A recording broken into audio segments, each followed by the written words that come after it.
मेरी फियांसे जब मेरी सिस्टर इन लॉ बन गई तब मैंने अपने बायस्ड फादर के दरवाजे पर दस्तक दी। इस हार्ट ब्रेक जगह जिंगबे को ट्विंस बिलियन एसेट्स के साथ छोड़ दिया और अपने सोशल फीड पर एक मोमेंट पोस्ट कर दिया। मेरी फियांसे मेरे भाई के साथ भाग गई। ये यंग मास्टर अब सिंगल और अवेलेबल है। साथ में जो पिक्चर अटैच थी वो मेरा एब्स शॉट था जिस पर 100,000 से ज्यादा खर्च हुए थे। अगले ही सेकंड उसकी फ्रेंड का क्वेश्चनिंग कॉल आ गया। शिन बुयू, क्या तुम पागल हो गई हो? फोनजियो इतना हैंडसम है कि कोई भी वुमन उसे पहली नजर में पसंद कर ले, यहाँ तक कि मैं भी उसे रेजिस्ट नहीं कर सकती। और तुमने उसे लव लाइफ में गैप देने की हिम्मत कर दी। जब शिन बू को पता चला कि मैं जा चुका हूँ वह गुस्से से फट पड़ी। उसने तुरंत अपने असिस्टेंट को मेरा लोकेशन पता करने भेजा, लेकिन उसे जवाब मिला कि मैं पहले ही विदेश जा चुका हूँ। प्रेसिडेंट शिन, आपके स्टेटस के हिसाब से आपको कंट्री छोड़ने की अनुमति नहीं है। इस बार शायद उसने सच में आपको छोड़ दिया है। शनबाई की प्यूपिल सिकुड़ गईं। अचानक उसे उस दिन क्लब में हुई कॉन्वर्सेशन याद आ गई। बाय अभी अभी अपने लव नेस्ट से वापस आई हो ना? वह आदमी यूजुअली लिटिल वुल्फ डॉग की तरह वाइल्ड रहता है, किसी को सीरियसली नहीं लेता,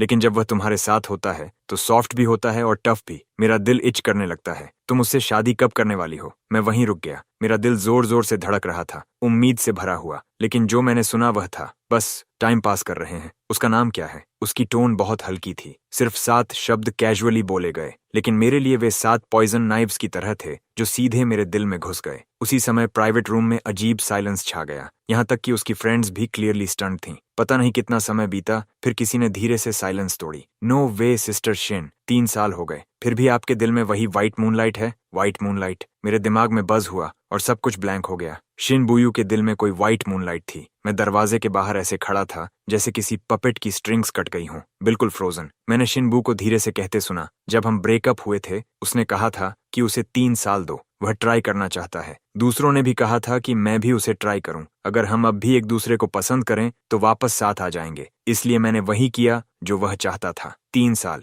मैंने सब ट्राई किया। बोलते बोलते वह रुक गई। अब तक उसे वापस आ जाना चाहिए। मुझे ऐसा लगा जैसे मुझ पर बिजली गिर गई हो। मेरा पूरा शरीर ठंडा पड़ गया, यहाँ तक कि मेरी फिंगर टिप्स भी कांपने लगीं। इन 3 सालों में जो काउंटलेस टेंडर मोमेंट्स थे, वे सारे पल जब मुझे लगा कि हमारे दिल जुड़े हुए हैं, वह सब बस उसका एक्सपेरिमेंट था, किसी और इंसान को टेस्ट करने का एक्सपेरिमेंट। तो फिर फोंग शो का क्या? उसके पर्सनालिटी के हिसाब से अगर उसे पता चल गया तो, लेकिन वह अपनी बात पूरी कर पाता। उससे पहले ही मैंने प्राइवेट रूम का भारी दरवाजा धक्का देकर खोल दिया। अंदर मौजूद सब लोग चौंक गए। सबकी नजरें दरवाजे की तरफ घूम गईं। मैं बस वहीं खड़ा था। मेरा चेहरा डरावनी हद तक पेल था। मैं मेन सीट पर बैठी उस औरत को घूर रहा था, लेकिन मेरी अचानक अपीयरेंस पर उसने कोई सरप्राइज या पैनिक नहीं दिखाया। उसके चेहरे पर अब भी वही अलूफ एक्सप्रेशन था। अगर उसे मेरे लिए जरा भी फीलिंग्स होती तो वह अब भी ऐसे रिएक्ट नहीं करती। मैं उसके पास जाकर खड़ा हो गया और उसकी आंखों में देखते हुए कहा, शिन बुयू, क्या तुम्हारे पास मुझसे कहने के लिए कुछ नहीं है? कहने के लिए कुछ नहीं है। तुमने जो सुना वही सच है।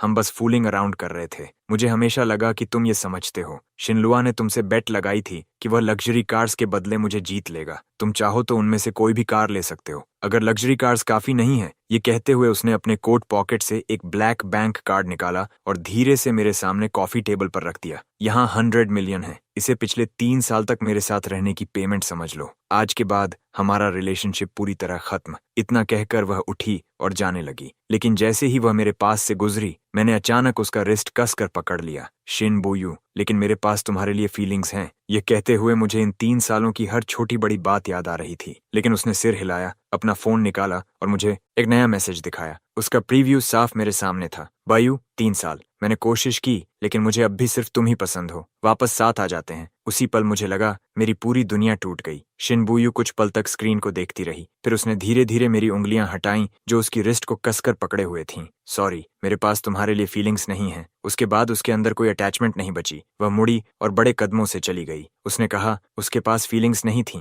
तो इन 3 सालों में सिर्फ मैं ही फूल बना रहा। सिर्फ मैं ही इस प्ले में अपनी सारी सच्ची इमोशंस डालता रहा जिसे उसने डायरेक्ट किया था। मैं वहीं खड़ा अपनी खाली हैंड को देखता रह गया। अगले ही सेकंड मैंने अचानक कॉफी टेबल पर रखी महंगी फॉरेन लिकर उठाई और जोर से जमीन पर दे मारी। प्राइवेट रूम में मौजूद सभी लोग स्टन्ड रह गए। किसी की हिम्मत नहीं हुई कि आगे बढ़कर मुझे रोके। पता नहीं कितना समय बीत गया। मैं क्लब से बाहर निकल आया। रात की हवा चल रही थी। मेरा चेहरा बर्फ जैसा ठंडा महसूस हो रहा था। मैंने अपने आंसू बेरहमी से पोंछे। एक टैक्सी रोकी। सामने वाली मेबाज का पीछा करो। मैं अपनी आंखों से उस इंसान को देखना चाहता हूँ जिसके बारे में वह 3 साल से सोच रही है। वह व्हाइट मूनलाइट जिससे मेरी तुलना भी नहीं हो सकती। आखिर वह है कौन? ड्राइवर ने देखा कि मेरी हालत खराब है। उसने ज्यादा पूछने की हिम्मत नहीं की, बस एक्सेलरेटर दबाकर पीछे लग गया। लेकिन शिन बुयू, जो हमेशा काल्म और कंपोज्ड रहती थी और बहुत स्टेडिली ड्राइव करती थी, अब उसकी स्पीड साफ तौर पर ज्यादा तेज थी। यह देखकर मेरे दिल में फिर दर्द उठा। क्या वह अपने व्हाइट मूनलाइट से मिलने के लिए इतनी बेचैन है? आखिरकार कार इंटरनेशनल एयरपोर्ट के अराइवल्स लेवल पर जाकर रुकी। मैंने फेयर दिया, लड़खड़ाते हुए कार से उतरा और एक पिलर के पीछे छिप गया। मैंने शिनबुयू को एग्जिट के पास खड़ा देखा। फिर एक आदमी सूटकेस घसीटते हुए बाहर आया। जैसे ही मैंने उस आदमी का चेहरा देखा, मुझे लगा जैसे मुझ पर बिजली गिर गई हो। सिर्फ इसलिए नहीं कि शिनबुयू उसकी तरफ भागी। उसने अपनी आर्म्स खोलकर उसे स्टेडी तरीके से पकड़ लिया और सिर झुकाकर उसके बालों को किस किया, बल्कि इसलिए भी क्योंकि वह व्हाइट मूनलाइट कोई और नहीं बल्कि फोंग जून निकला। मेरा वही नॉमिनल भाई जिससे मैं इस जिंदगी में सबसे ज्यादा नफरत करता हूँ और जिससे कोई रिश्ता नहीं रखना चाहता। उस समय मेरी मदर की कार एक्सीडेंट में डेथ के आधे साल बाद ही मेरे फादर एक औरत को घर लेकर आए थे। वह औरत अपने साथ एक बेटा भी लाई थी जो मुझसे 3 साल बड़ा था। वही था फोंग। फादर ने समझाया कि वह औरत उनका फर्स्ट लव थी और फोंग उनका बायोलॉजिकल सन था। अगर उस समय मेरी मदर उन्हें छीन कर न ले जाती तो उनका फर्स्ट लव प्रेग्नेंट हालत में उनसे अलग न होती। लेकिन सच मुझसे बेहतर कोई नहीं जानता था। उस समय फादर को बिजनेस शुरू करने के लिए फंड्स चाहिए थे।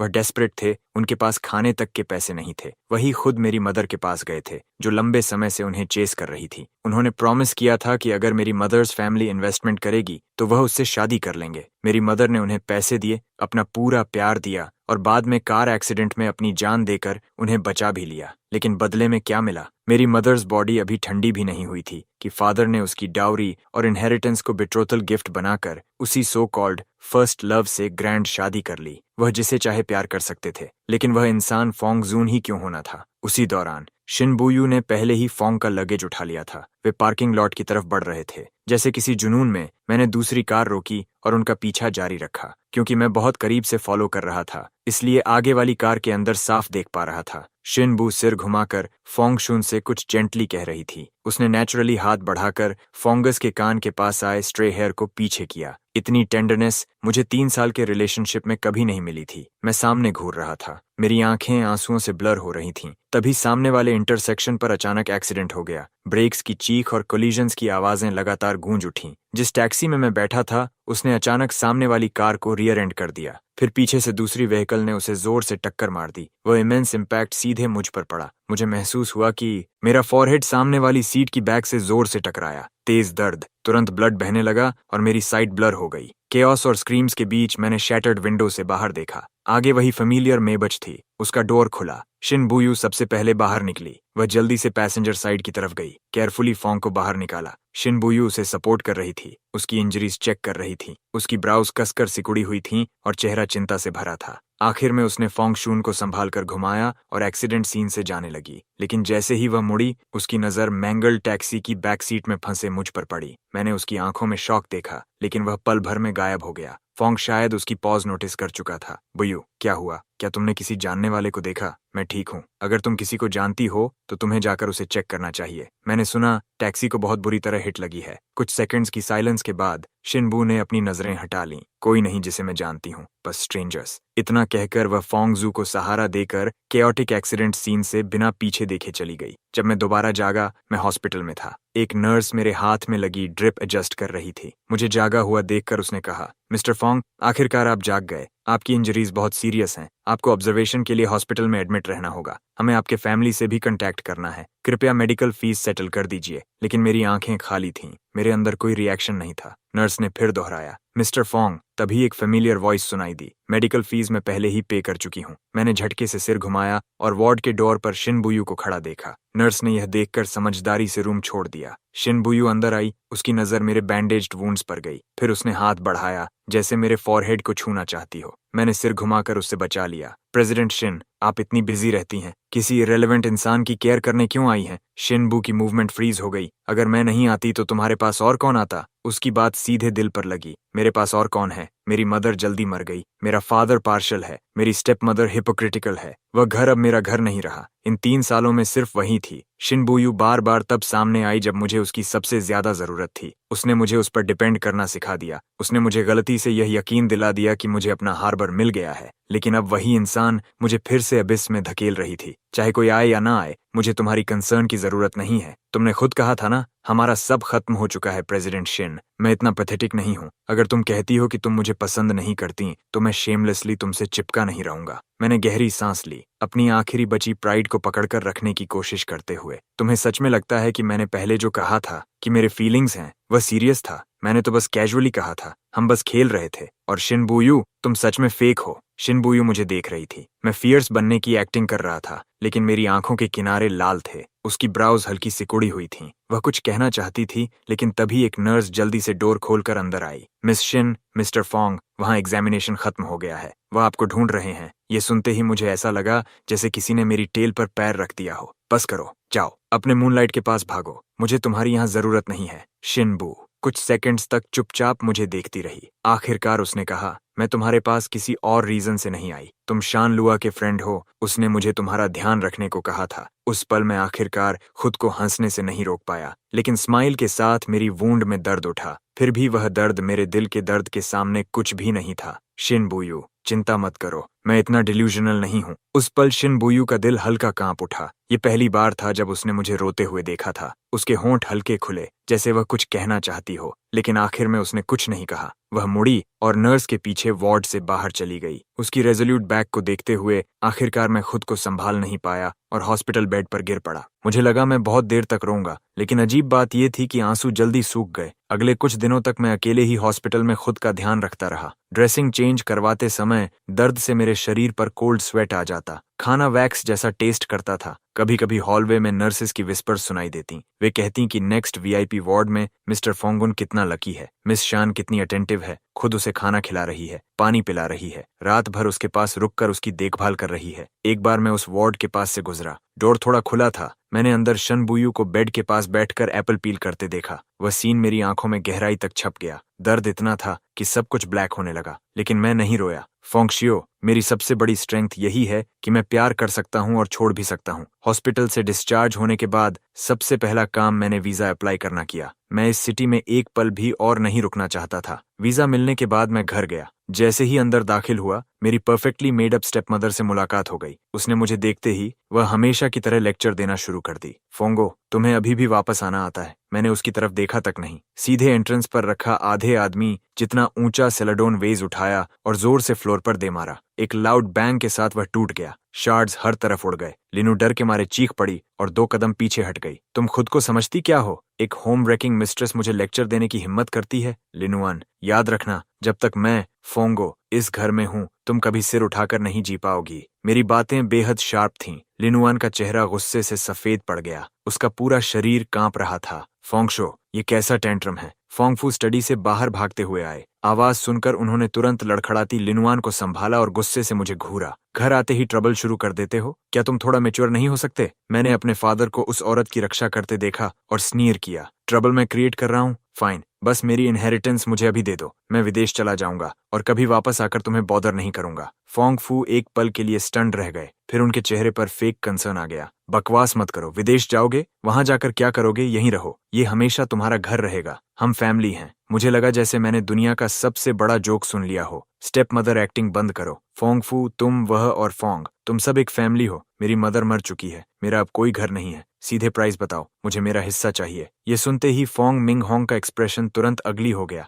लंबी साइलेंस के बाद वह आखिर हिपोक्रिटिकल टोन में बोले, डैड जानता है कि तुम्हारे दिल में फैमिली के लिए ग्रज है। लो, डैड तुम्हें पहले 5 मिलियन देता है। बाहर जाओ, अपना माइंड क्लियर करो। 5 मिलियन? फोंग मिंग होंग, आज तुम जहां पहुंचे हो वह मेरे मैटरनल ग्रैंडफादर के पैसे की वजह से है। तुमने मेरी मदर की डाउरी पर रिलाई किया, यहाँ तक कि तुम्हारी अपनी लाइफ भी मेरी मदर ने सैक्रिफाइस करके बचाई थी। अब तुम मेरी मदर के पैसों से इस मिस्ट्रेस और उसके बास्टर्ड को सपोर्ट करते हो। तुम उसी घर में रहते हो जो मेरी मदर ने खरीदा था और उसके बेटे को सिर्फ 5 मिलियन देकर टालना चाहते हो। तुम्हारी शर्म कहाँ है? फोंग मिंग होंग सच से घायल हो गए। उनका चेहरा ह्यूमिलिएशन और एंगर से लाल हो गया। आखिर तुम्हें कितना चाहिए? मैं सीधे मुद्दे पर आया। मैं तैयार होकर आया था। मैंने पॉकेट से एक डॉक्यूमेंट निकाला और कामली नंबर्स और शेयर नेम्स की लंबी लिस्ट पढ़नी शुरू की। तुम पागल हो गए हो? ये इम्पॉसिबल है। तुम फोंग कॉर्पोरेशन का आधा हिस्सा निकालना चाहते हो। फाइन, तुम्हें अग्री करने की जरूरत नहीं है। मैंने विला के बाहर बॉम्ब्स गाड़ दिए हैं। या तो तुम पैसे दोगे और इस अग्रीमेंट पर साइन करोगे, या फिर आज हम सब यहीं मरेंगे।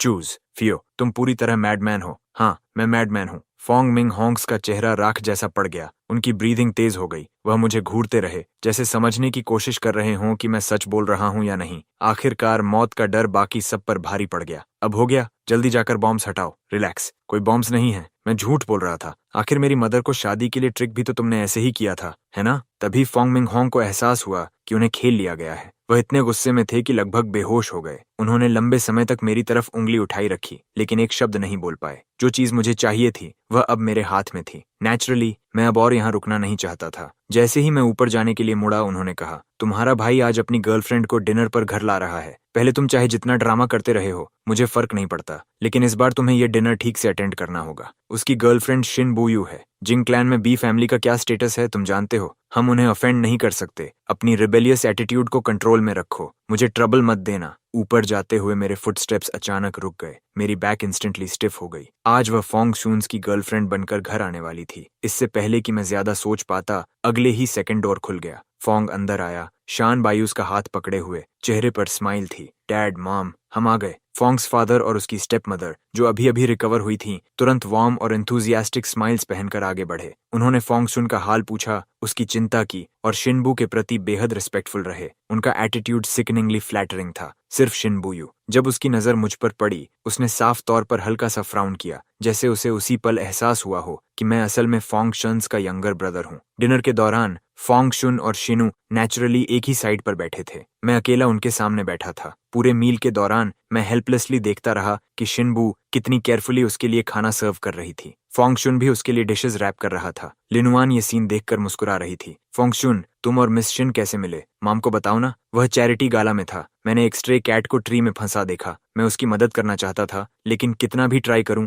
ऊपर चढ़ नहीं पा रहा था। तब शिन बुयू ने मेरी मदद की। बाद में उसने मेरा कॉन्टैक्ट इन्फो मांगा। बोलते समय उसकी आवाज में इनोसेंस थी। उस लिटिल बास्टर्ड की मीकनेस देखकर मैं खुद को स्निकर करने से नहीं रोक पाया। फोंग बचपन से स्मॉल एनिमल्स से नफरत करता था। उसने तो एक बार बचपन में एक कैट को टॉर्चर करके मार डाला था। वह किसी कैट को बचाने की इनिशिएटिव कैसे ले सकता है? वह फैमिली ऑफ 4 बड़े हार्मनी से खाना खा रही थी, बातें कर रही थी। मुझे उनके हैप्पी फैमिली ड्रामा में हिस्सा लेने का कोई इंटरेस्ट नहीं था, इसलिए मैं उठकर सीधे गार्डन में चला गया। लेकिन ज्यादा देर नहीं हुई थी कि फोंग मेरे पीछे बाहर आ गया। ब्रदर फोंग, यहाँ अकेले हवा एंजॉय कर रहे हो? एक्चुअली मुझे पता है तुम ऐसे क्यों हो। हमारे सर्कल में सबने मुझे तुम्हारे और ब्यू के उन 3 सालों के बारे में बताया। मैंने अपनी बैक उसकी तरफ रखी। मेरा शरीर हल्का स्टिफ हो गया, लेकिन मैं मुड़ा नहीं। सच कहूं, जब मुझे पहली बार ये पता चला, मैं थोड़ा वरीड था। आखिर मेरे यंगर ब्रदर का चार्म ही ऐसा है जो मेन और विमेन दोनों को अट्रैक्ट करता है। कॉन्टेम्प्ट नहीं होगा, लेकिन अफसोस, इतनी अच्छी फेस बेकार गई। तुम्हारी मदर मेरी मदर से कम्पीट नहीं कर पाई, और तुम भी मुझसे कम्पीट नहीं कर सकते। ये 3 साल बस मेरी चैरिटी थे तुम्हारे लिए। अब जब रियल वन वापस आ गया है, तो तुम्हारे जैसे फेक को एग्जिट कर जाना चाहिए। मैं धीरे धीरे मुड़ा। जैसा फोंग शुन ने एक्सपेक्ट किया था, मेरी आंखों में ना एंगर था, न सैडनेस, सिर्फ मॉकरी। चैरिटी? फोंग, क्या तुम इतने साल विदेश में रहकर भूल गए कि तुम असल में क्या हो? एक बास्टर्ड जो सिर्फ अपनी मदर के मिस्ट्रेस बनने की वजह से इस फैमिली में घुस पाया। एक पैथेटिक रेच जो ट्रिक्स खेलकर ही किसी वुमन को पकड़ कर रख सकता है। और तुम मेरे सामने चैरिटी की बात करने की हिम्मत करते हो? तुम्हारी मदर ने वह ट्रैश उठाया जिसे मेरी मदर नहीं चाहती थी, और तुमने वह वुमन उठाई जिसे मैं नहीं चाहता। तुम दोनों, मदर और सन, सच में एक ही ब्लड लाइन शेयर करते हो। हमेशा दूसरों के छोड़े हुए चीजें उठाते रहते हो। फोंगशियो। उसके चेहरे की स्माइल इंस्टेंटली फ्रीज हो गई। उसका चेहरा पहले पेल फिर ग्रीन हो गया। तुम्हें लगता है तुम जीत गए? बस इतना है कि मैंने जिस वुमन से खेलकर उसे डिस्कार्ड कर दिया, उसे तुमने ट्रेजर की तरह उठा लिया और हर जगह दिखाते घूम रहे हो। इतना कहकर मैं मुड़कर जाने लगा, लेकिन जैसे ही मैं पलटा, पीछे से फोंग अचानक चीख पड़ा। उसका फॉरहेड सीधे गार्डन की स्टोन बेंच के एज से टकराया और तुरंत टोमेटो जूस की तरह ब्लड बहने लगा। लगभग उसी समय शिनबू, फोंग मिंग होंग और लिन वन लिविंग रूम से भागते हुए बाहर आए। फोंग जुन जमीन पर गिरा हुआ था, अपना ब्लीडिंग फॉरहेड पकड़े हुए। मॉम, डैड, नहीं, उसे ब्लेम मत करो। लिन वान तुरंत भागकर अपने बेटे फोंग जुन को बाहों में भर लिया। तुम इतने फूलिश कैसे हो सकते हो? उसने तुम्हारे साथ इतना सब किया और तुम अब भी उसे डिफेंड कर रहे हो। मिंग होंग्स का चेहरा राख जैसा पड़ गया। उन्होंने गुस्से से जलती उंगली मेरी तरफ उठाई। फोंग शाओ, तुमने अपने ब्रदर के साथ फिर क्या किया? मैं वहीं खड़ा रहा। इस केयरफुली स्टेज्ड फ्रेम अप को कोल्डली देखते हुए मेरी नज़र पहले मेरे फ्यूरियस फादर पर गई, फिर मेरी हिपोक्रिटिकल स्टेप मदर पर, और आखिर में शिन बूयू पर आकर रुकी। मैंने उसे फोंग के पास क्राउच होकर उसकी वूंड चेक करते देखा, फिर उसने सिर उठाकर मुझे हेट्रेड से घूरा। ग्रेट, ये वुमन भी डिजास्टर ही है, और मैं सही था। उसके दिल में फोंग ही है। वह कभी मेरी बात क्यों मानेगी? मैंने एक पल सोचा, फिर स्टेप बाय स्टेप आगे बढ़ा। सबके स्टंड गेज के नीचे मैंने पास रखा भारी सिरेमिक फ्लावर पॉट उठाया और बिना हेजिटेशन के सीधे फोंग्स के फॉरहेड पर दे मारा, जो अभी अभी स्प्लिट हुआ था। एक डल थड हुई, उसके बाद फोंग की और भी पियर्सिंग स्क्रीम गूंज उठी। मैंने ग्रिप छोड़ दी और शैटर्ड फ्लावर पॉट फेंक दिया। ध्यान से सुन लो, अभी मैंने उसे नहीं मारा था, लेकिन अब मैंने मारा है। सब लोग पूरी तरह स्टन्ड रह गए, इंक्लूडिंग शिन बायू। मैंने हाथ में बचे सिरेमिक शार्ड्स नीचे गिरा दिए, मुड़ा और जाने लगा। लेकिन जैसे ही मैं मुड़ा, अचानक मेरे रिस्ट को एक जबरदस्त फोर्स ने पकड़ लिया। शिनबू ने मुझे कसकर पकड़ रखा था। उसका चेहरा इतना डार्क था जैसे उससे पानी टपक पड़े। चेयरमैन फोंग, आपके बेटे ने इस तरह की हरकत की है। अगर उसे प्रॉपरली डिसिप्लिन नहीं किया गया तो मुझे डर है कि मैं भी इसे जाने नहीं दूंगी। फोंग मिंग होंग को एक तरफ फोंग पर तरस आ रहा था और दूसरी तरफ शिनबूस पावर से डर लग रहा था। इसीलिए वह तुरंत झुककर बोले, प्रेसिडेंट शिन, निश्चिंत रहिए, मैं इस रेकलेस अनग्रेटफुल बेटे को जरूर सबक सिखाऊंगा। उन्होंने तुरंत बॉडीगार्ड्स को बुलाया। इस अनफिल सन को पकड़ो, इसे एंसेस्ट्रल हॉल में घसीट कर ले जाओ और घुटनों पर बैठाओ। तुम्हारी हिम्मत कैसे हुई? मैं स्ट्रगल करता रहा, अपने फादर को फियर्सली ग्लेयर करते हुए, लेकिन फोंग मिंग होंग ने शिन बुयू की तरफ देखकर चापलूसी भरे अंदाज में पूछा, आपको क्या लगता है एंसेस्ट्रल हॉल में नील करवाकर रिफ्लेक्ट करने देना ये पनिशमेंट? शिन बुयू ने ब्लीडिंग फॉरहेड वाले फोंग को सहारा दिया। उसकी कोल्ड गेज मुझ पर पड़ी। उसके मुंह से निकले शब्द बेहद क्रूल थे। बहुत हल्की पनिशमेंट है। मैंने अभी स्टडी में एक हॉर्स विप लटका देखा। वह सिर्फ डेकोरेशन नहीं है ना? इतना कहकर वह फोंग शान को सहारा देकर बिना पीछे देखे चली गई। मैं थंडर स्ट्रक रह गया। यकीन नहीं हो रहा था कि मैं उसकी रिट्रीटिंग फिगर को देख रहा हूँ। उसने सच में फोंग मिंग होंग को हॉर्स विप से मुझे मारने का हिंट दिया था। फोंग मिंग होंग तुरंत समझ गए और बॉडीगार्ड्स पर चिल्लाए, सुना तुम लोगों ने? पहले इसे 30 लैशेस दो, फिर एंसेस्ट्रल हॉल में घसीट कर ले जाओ और नील करवाओ। मेरी परमिशन के बिना इसे उठने मत देना। मैं डेस्परेटली स्ट्रगल करता रहा, लेकिन बॉडीगार्ड्स ने मुझे मजबूती से दबोच रखा था। इतने लोगों के खिलाफ मैं उतना काल्म नहीं रह पाया। हालांकि मैं कहता था कि मुझे फर्क नहीं पड़ता, लेकिन सच में मुझे बहुत फर्क पड़ता था। नहीं तो फोंग की कुछ बातों से मैं इतना प्रोवोक होकर एंगर में नहीं आता। मुझे जबरदस्ती साइड हॉल में घसीट कर ले जाया गया। जब दोबारा होश आया, मैं अपने रूम के बेड पर पड़ा था। पूरा शरीर ऐसा दर्द कर रहा था जैसे कुचल दिया गया हो। मेड जंगमा माँ चुपके से मेरे घावों पर मेडिसिन लगा रही थी। उसके चेहरे पर आंसू बह रहे थे और वह सॉफ्टली मुझे समझा रही थी, यंग मास्टर, आपको बस मास्टर की बात मान लेनी चाहिए थी। इतनी सफरिंग क्यों झेल रहे हैं? मैंने वीकली सिर हिलाया। मान लेना, इस फैमिली के आगे झुकने का मतलब होगा कि मेरे पास कुछ नहीं बचेगा। मैं थोड़ी देर रुका, फिर रोने से भी बदतर स्माइल मजबूरी में निकाली। ये बस बीटिंग ही तो है। मैंने भी फोंग पर वह कैनन चला दिया था। मैं यह सह सकता हूँ, कोई लॉस नहीं। इतना कहकर मैंने मुश्किल से पिलो के नीचे से एक बैंक कार्ड निकाला और आंट जैंग्स के हाथ में दबा दिया। इसे रख लीजिए। आंट जैंग चौंक गई। उसने जल्दी से कार्ड वापस धकेल दिया। यंग मास्टर, मैं आपके पैसे कैसे ले सकती हूँ? मैंने ये बहुत पहले से तैयार कर रखा था। मैं विदेश जा रहा हूँ, शायद वापस कभी नहीं आऊंगा। आपको मेरी मदर्स मेडन होम से लाया गया था। आप पुरानी सर्वेंट हैं। अगर अब यहाँ रहीं तो वे आपके साथ अच्छा व्यवहार नहीं करेंगे। ये पैसा आपकी ओल्ड एज आराम से गुजारने के लिए काफी है। मेरी बात मानिए, नौकरी छोड़ दीजिए और यहाँ से चली जाइए। आंट जांग ने हाथ में पकड़े थिन कार्ड को देखा, फिर बेड पर पड़े ब्रूज्ड और बैटर्ड मुझे देखा, जो खुद उस हालत में होने के बावजूद अब भी उसके बारे में सोच रहा था। वह अपने टीयर्स रोक नहीं पाई। वह धड़ाम से नील होने वाली थी। मैंने जल्दी से उसे रोक लिया। आंट जैंग, मुझे अचानक आपका लोटस रूट और स्पेयर रिब सूप खाने का मन कर रहा है। अच्छा, मैं अभी बनाकर लाती हूँ, अभी। आंट जैंग ने जल्दी से टीयर्स पोंछे, उठी और हरीडली किचन की तरफ चली गई। रूम फिर से साइलेंट हो गया। मैं उस ऑर्नेट लेकिन कोल्ड सीलिंग को घूरता रहा और धीरे धीरे अपनी आंखें बंद कर लीं। अगले कुछ दिनों तक मैं अपने रूम में रिकवरी करता रहा। दर्द सहते हुए मैंने धीरे धीरे अपना सारा लगेज पैक किया। साथ ही मैंने वह सब चीजें भी अलग कर दी जो शिनबू ने मुझे दी थीं। वह मुझसे प्यार नहीं करती, लेकिन पैसों के मामले में जेनरस जरूर थी। इन चीजों की टोटल वैल्यू करीब 100 मिलियन के आसपास होगी। शुरू में मेरा मन था कि सब कुछ फेंक दूं, लेकिन फिर मेरे दिमाग में दूसरा विचार आया। इसलिए मैंने उस हाई एंड क्लब के ओनर को कॉल किया जहां मैं अक्सर जाता था।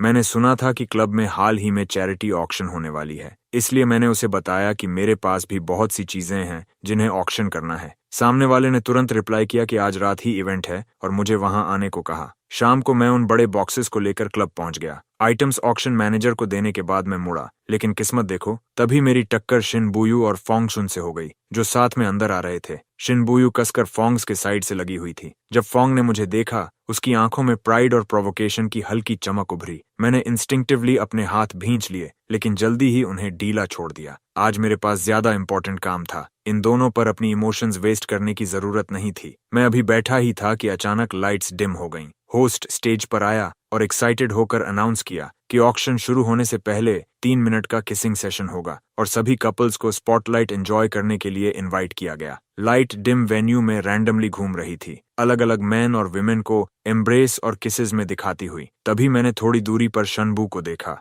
जो हंसते हुए फोंग्स की नेक में आर्म्स डाले हुए थी। फोंग ने नीचे उसकी तरफ देखा, फिर झुककर उसे किस कर लिया। लेकिन मेरा दिल पूरी तरह दुख भी नहीं पाया था कि अगले ही सेकंड हमारे ऊपर लगा भारी आयरन शैंडलियर ब्रैकेट लूज हो गया। फिर वह सीधे फोंग की तरफ गिर पड़ा। शिनबुयू ने बेहद फास्ट रिएक्ट किया। उसने जोर से फोंग जून को धक्का देकर हटाया, लेकिन ब्रैकेट का एज फिर भी फोंग सन्स के सिर के पीछे छू गया। ये देखकर उसका चेहरा सफेद पड़ गया। उसने तुरंत फोंग जून को पकड़ा और घबराकर पार्किंग लॉट की तरफ भागी ताकि हॉस्पिटल जा सके। उधर मुझे दूसरे शैंडलियर ब्रैकेट ने हिट कर दिया। दर्द इतना इंटेंस था कि मैं लगभग बेहोश हो गया। एक काइंड पासर बाय मुझे भी हॉस्पिटल ले गया। ये एक्सीडेंट जितनी अचानक आया था, उतनी ही जल्दी खत्म भी हो गया। इसमें सिर्फ हम कुछ लोग ही इन्वॉल्व थे। मैं अभी घर पर पड़ा पड़ा ठीक ही हुआ था और अब फिर हॉस्पिटल में पड़ा था, लेकिन मुझे बेयरली वार्ड में सेटल किया गया था कि तभी शिनबुयू अंदर घुसी। उसका चेहरा टेरिफाइंगली डार्क था। वह मुझे ऐसे देख रही थी जैसे जिंदा निगल जाएगी। फियो, मैंने सर्वेलेंस फुटेज चेक की है। तुमने क्लब स्टाफ को ब्राइब किया,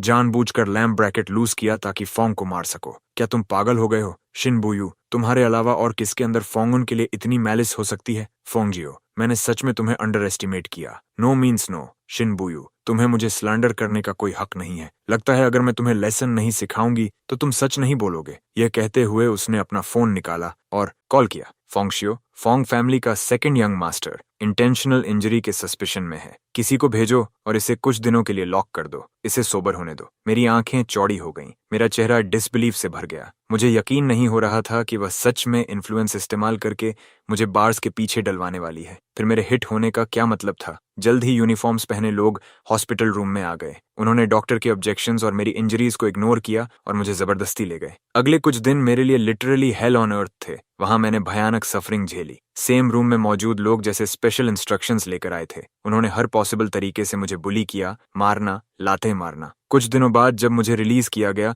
मैं लगभग पहचान में नहीं आ रहा था। पूरा शरीर वूंड से भरा हुआ, बेयरली अलाइव। उस हेल से मुझे बाहर घसीट कर लाने वाली सिर्फ एक चीज थी, वह मैसेज जो अभी मेरे फोन पर आया था। मेरा वीजा आखिरकार अप्रूव हो गया था। मैं टैक्सी लेकर विला वापस गया। प्लान यही था कि अपना लगेज उठाऊं और सीधे एयरपोर्ट भाग जाऊं। लेकिन जैसे ही अंदर दाखिल हुआ, मेरी मुलाकात उस इंसान से हो गई जो अभी वर्ल्ड टूर से वापस आया था। सब कुछ जानने के बाद जल्दबाजी में यहाँ पहुंचा मेरा अच्छा भाई शिनलुआ। शिनलुआ ने मुझे इस हालत में देखा तो उसका चेहरा गिल्ट से भर गया। वह लगातार अपोलोजाइज करता रहा। उसने कहा, पोंगो, आई एम सॉरी, ये सब मेरी गलती है। उस समय मुझे बस अपनी कजन का एक्स बॉयफ्रेंड पसंद नहीं था, इसलिए मैंने जानबूझकर तुम्हें उसके पीछे जाने के लिए प्रोवोक किया। मैंने कभी नहीं सोचा था कि यह सब ऐसा हो जाएगा। मुझे नहीं पता था कि उसका फर्स्ट लव फोंग जून है। अगर मुझे पता होता तो मैं मर जाता, लेकिन तुम्हें उसके पास नहीं जाने देता। खुद को ब्लेम मत करो, ये सब पास्ट है। मैंने इसे ऑलरेडी लेट गो कर दिया है। मैं विदेश जाने वाला हूँ, शायद वापस नहीं आऊंगा। शिनुनलुआ स्टन्ड रह गया। उसने तुरंत मुझे रोकने की कोशिश की। फोंगशियो, मत जाओ, यहीं कंट्री में रहो। मैं तुम्हारी प्रोटेक्शन करूंगा। जब तक मेरे पास खाने को होगा, तुम्हारा भी हिस्सा रहेगा। अब यहाँ रुकने लायक कुछ भी नहीं बचा था। जाने से पहले मैंने आखिरी बार उस घर की तरफ मुड़कर देखा जिसमें मेरी पूरी चाइल्डहुड मेमोरीज बसी थीं। अब उस पर मेरे फादर, उसकी मिस्ट्रेस और इलेजिटिमेट सन का कब्जा था। उनकी प्रेजेंस बेहिचक फैली हुई थी। मैंने वह गैसोलीन निकाली जो मैं पहले से तैयार करके लाया था। सर्वेंट्स की प्लीज और एक्सप्रेशंस को इग्नोर करते हुए मैंने उसे हर तरफ छिड़क दिया, फिर आग लगा दी। लपटें आसमान तक उठीं, अतीत की हर चीज को निगलती हुई। उसके बाद मैंने अपना आखिरी लगेज उठाया और बिना पीछे देखे रेजोल्यूटली मुड़ गया। शन मुझे एयरपोर्ट छोड़ने गया। रास्ते भर वह लगातार अपोलोजाइज करता रहा, कहता रहा कि कॉम्पेंसेशन के तौर पर वह मुझे पूरी लग्जरी कार्स वाली गैराज दे देगा। मैंने बस सिर हिलाया और हल्के से कार विंडो पर टिक गया। ओह बाय द वे शाउंग, भले ही मैं टैलेंट पर रिलाई ना करूं, लेकिन इस चेहरे के साथ जब तक मैं चाहूं आगे मिलने वाले लोग सिर्फ बेहतर और बेहतर होंगे। हमारे हैंडसम मिस्टर फोंग जो चाहे पा सकते हैं। एयरपोर्ट पहुंचकर शिनलू ने मुझे कसकर हग कर लिया और छोड़ने से मना कर दिया। वह लगातार अपोलोजाइज करता रहा। मैं उसके टेम्परामेंट को जानता हूँ, मैं उसे ब्लेम नहीं करता, ये उसकी गलती नहीं थी। मैंने धीरे से उसकी बैग ठपठपाई, फिर वह पीछे हट गया। मैंने आसानी से हाथ हिलाया, मुड़ा और सिक्योरिटी चेक पॉइंट की तरफ चल पड़ा। शन लुहांग हेल्पलेसली देखता रहा कि मेरी फिगर कॉरिडोर में गायब हो गई। पता नहीं वह कितनी देर तक चुप खड़ा रहा। आखिर उसने हिम्मत जुटाई और शिनबूस का नंबर डायल किया। फोन काफी देर तक रिंग होता रहा, फिर जाकर आंसर हुआ। कजन शान लुहेंस की टोन हार्श थी। मुझे पता है कि तुम फोंगुन को पसंद करती हो, लेकिन तुम और फोंगो 3 साल तक साथ रहे हो। वह अब जा रहा है, कभी वापस नहीं आएगा। क्या तुम उसे सी ऑफ करने तक नहीं आ सकती? लाइन पर डेड साइलेंस छा गया। कुछ सेकंड्स बाद आखिर शिनबाइस की आवाज आई। तुमने कहा कौन चला गया? Phong Shao. फोंगो चला गया, कंट्री से अर्लीस्ट फ्लाइट लेकर। उसने कहा वह वापस नहीं आएगा। इसमें मेरी गलती है। अब खुश होना कजन, शनलुआ लगभग चिल्लाया, फिर जोर से फोन काट दिया।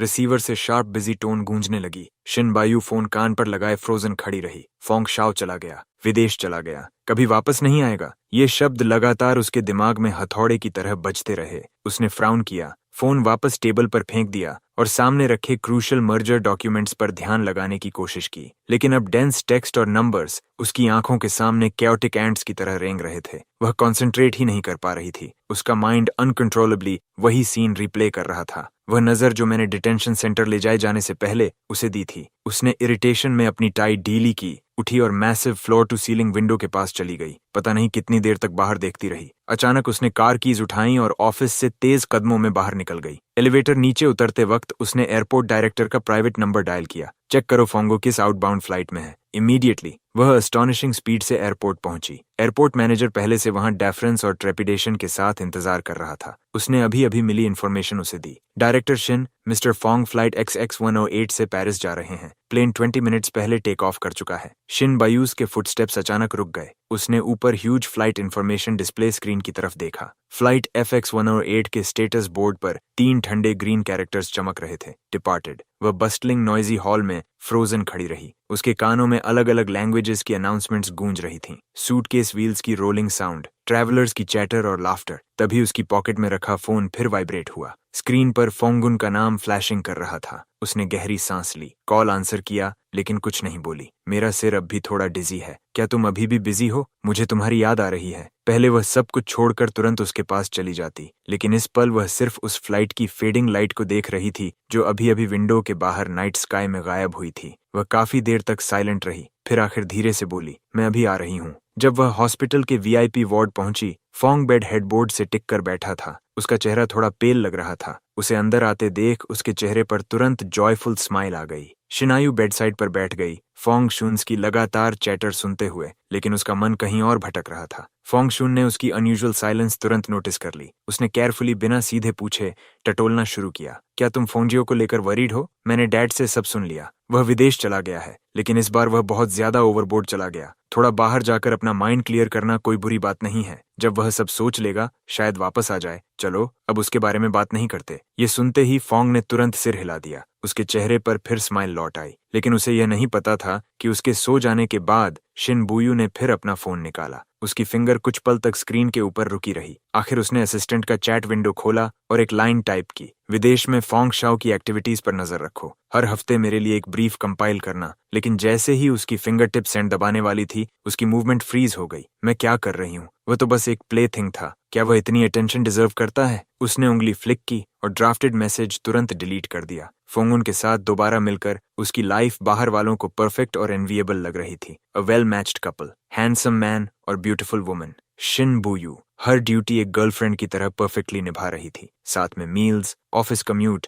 जरूरी सोशल फंक्शंस अटेंड करना। लेकिन सिर्फ शिन बुयू खुद जानती थी कि यह सीमिंगली फ्लॉलेस लाइफ असल में कितनी डल और इंसिपिड थी। वह ऑफिस की फ्लोर टू सीलिंग विंडो के पास डॉक्यूमेंट्स रिव्यू करते हुए अचानक खो जाती। उसे याद आता कि कभी मैं उसकी सबसे बिजी मोमेंट्स में स्नीक करके पीछे से उसे हग कर लेता था, जानबूझकर उसके ईयर में सांस छोड़ता था और उसकी पूरी वर्क रिदम डिस्टर्ब कर देता था। वह प्राइवेट जेट में बैठी होती और सबकॉन्शियसली उस छोटे रेस्टरूम की तरफ ग्लांस कर लेती। याद आता कैसे, जब मैं फाइनली ब्लैंकेट में लपेटकर उसे बाहर उठाकर लाया था, तब भी मैं धीमे से बड़बड़ा रहा था, कन्विंस्ड नहीं था। ये अनटाइमली मेमोरीज गोस्ट्स की तरह बार बार सरफेस होने लगीं, जिससे वह इंक्रीजिंगली इरिटेबल होती जा रही थी। वह फोंगजुन को उस प्राइवेट किचन रेस्टोरेंट में ले गई जहां हम अक्सर जाया करते थे, जहां बुकिंग महीनों पहले करनी पड़ती थी। डिशेज अब भी एक्सक्विजिट थीं, एम्बियंस अब भी एलिगेंट था। शिनबू चुपचाप खाना खा रही थी, लेकिन इनएक्सप्लिकेबली उसे याद आ गया कि कैसे मैं हमेशा, जब वह नहीं देखती थी, उसके बोल से वह डिश झट से उठा लेता था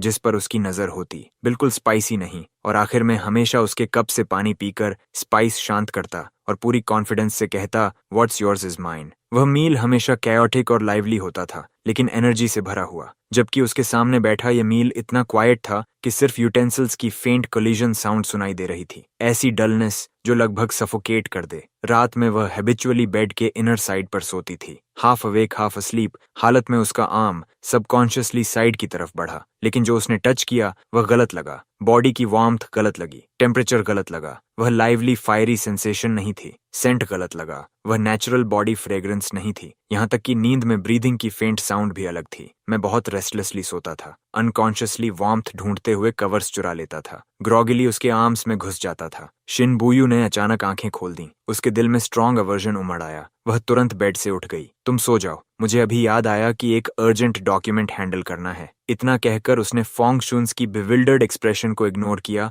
और सीधे स्टडी में जाकर डोर बंद कर लिया। उसे अकेले रहने की जरूरत थी, उसे काम डाउन होना था, उसे अपने माइंड में इंक्रीसिंगली क्लियर होती मेरी फिगर को बाहर निकालना था। एक हफ्ते बाद एक इम्पॉर्टेंट बिजनेस गाला था। शिनबू और फोंग दोनों वहां गए। सबको वे परफेक्ट मैच लग रहे थे, लेकिन शिनबुयू को पूरा ओकेजन अनबेरेबली डल लग रहा था। बैंक्वेट के दौरान एक यंग मास्टर ने फोंग को डिसलाइक किया और जानबूझकर उसे एम्बैरस करना शुरू कर दिया। फोंग बस मुड़कर शिनबू की तरफ देखने लगा। पहले शिनबू सोचती थी कि उसका फैमिली बैकग्राउंड काफी नहीं है और नेचुरली उसे सपोर्ट की जरूरत होगी, लेकिन उसी मोमेंट उसे इनएक्सप्लिकेबली मेरी याद आ गई। अगर मैं ऐसी सिचुएशन में होता तो शायद सामने वाले पर सीधे अपने ग्लास की वाइन फेंक देता, फिर कैजुअली कहता, सॉरी मेरा हाथ स्लिप हो गया। यह शार्प कॉन्ट्रास्ट उसे खुद चौंका गया। तभी बी फैमिली से ग्रज रखने वाला एक हाई सोसाइटी फैमिली मेंबर, जो अपनी शार्प टंग के लिए नोटोरियस था, ड्रिंक लेकर उनकी तरफ आया। मैंने सुना है तुमने फोंगो से ब्रेकअप कर लिया। वह विदेश जाकर मजे कर रहा है, क्या अफसोस है। मैं भी उसे टेस्ट करना चाहता था, लेकिन सामने वाले के वर्ड्स खत्म होने से पहले ही शिनबुयू ने बिना किसी वार्निंग के उसे जोरदार थप्पड़ मार दिया। सामने वाला बिल्कुल तैयार नहीं था।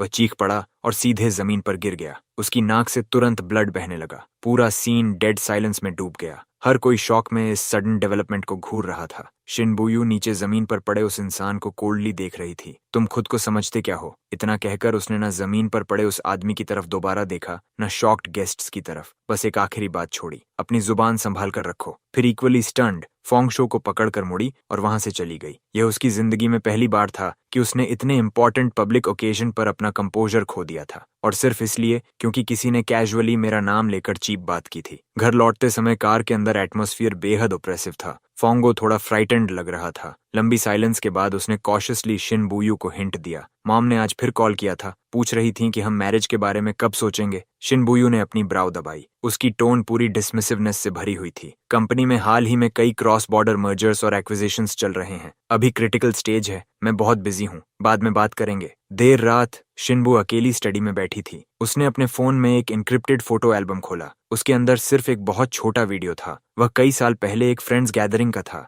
किसी ने मुझे टीजिंग करते हुए गाने के लिए कहा था। मैं उनकी एंथुजियाज्म को मना नहीं कर पाया, इसलिए स्टेज पर कूद गया, माइक्रोफोन पकड़ा और एक अपबीट पॉप सॉन्ग गाने लगा। उसने यह वीडियो कब सेव किया था वह खुद भी भूल चुकी थी। स्क्रीन पर मेरी केयरफ्री फिगर को देखते हुए और उसकी तुलना अपनी आज की स्टैग्नेंट लाइफ से करते हुए शन बॉयज का दिल जैसे किसी इनविजिबल हैंड ने कसकर पकड़ लिया हो। एक सफोकेटिंग डल एक उसके अंदर फैल गई। उसने अब्रप्टली वीडियो बंद कर दिया और फोन को टेबल पर उल्टा रख दिया। उसकी चेस्ट वायलेंटली उठ गिर रही थी। टाइम उड़ता चला गया। देखते ही देखते 3 साल गुजर गए। Beijing capital international airport. Shinbuyu एक इम्पॉर्टेंट मल्टीनेशनल कोऑपरेशन प्रोजेक्ट की बिजनेस ट्रिप से लौट रही थी। फोंगजून्स उसके फियांसे के रूप में साथ था। ट्रिप लो की थी। उन्होंने रेगुलर पैसेंजर्स की भीड़ से बचने के लिए वीआईपी पैसेज लिया, लेकिन पैसेज से बाहर निकलते ही एक डेफनिंग वेव ऑफ साउंड ने उन्हें घेर लिया। अराइवल हॉल में लोगों का समुद्र उमड़ा हुआ था। काउंटलेस यंग बॉयज और girls flashing light boards, flowers और पोस्टर्स पकड़े हुए थे। सब एक ही नाम पूरी पैशन और यूनिटी से चिल्ला रहे थे,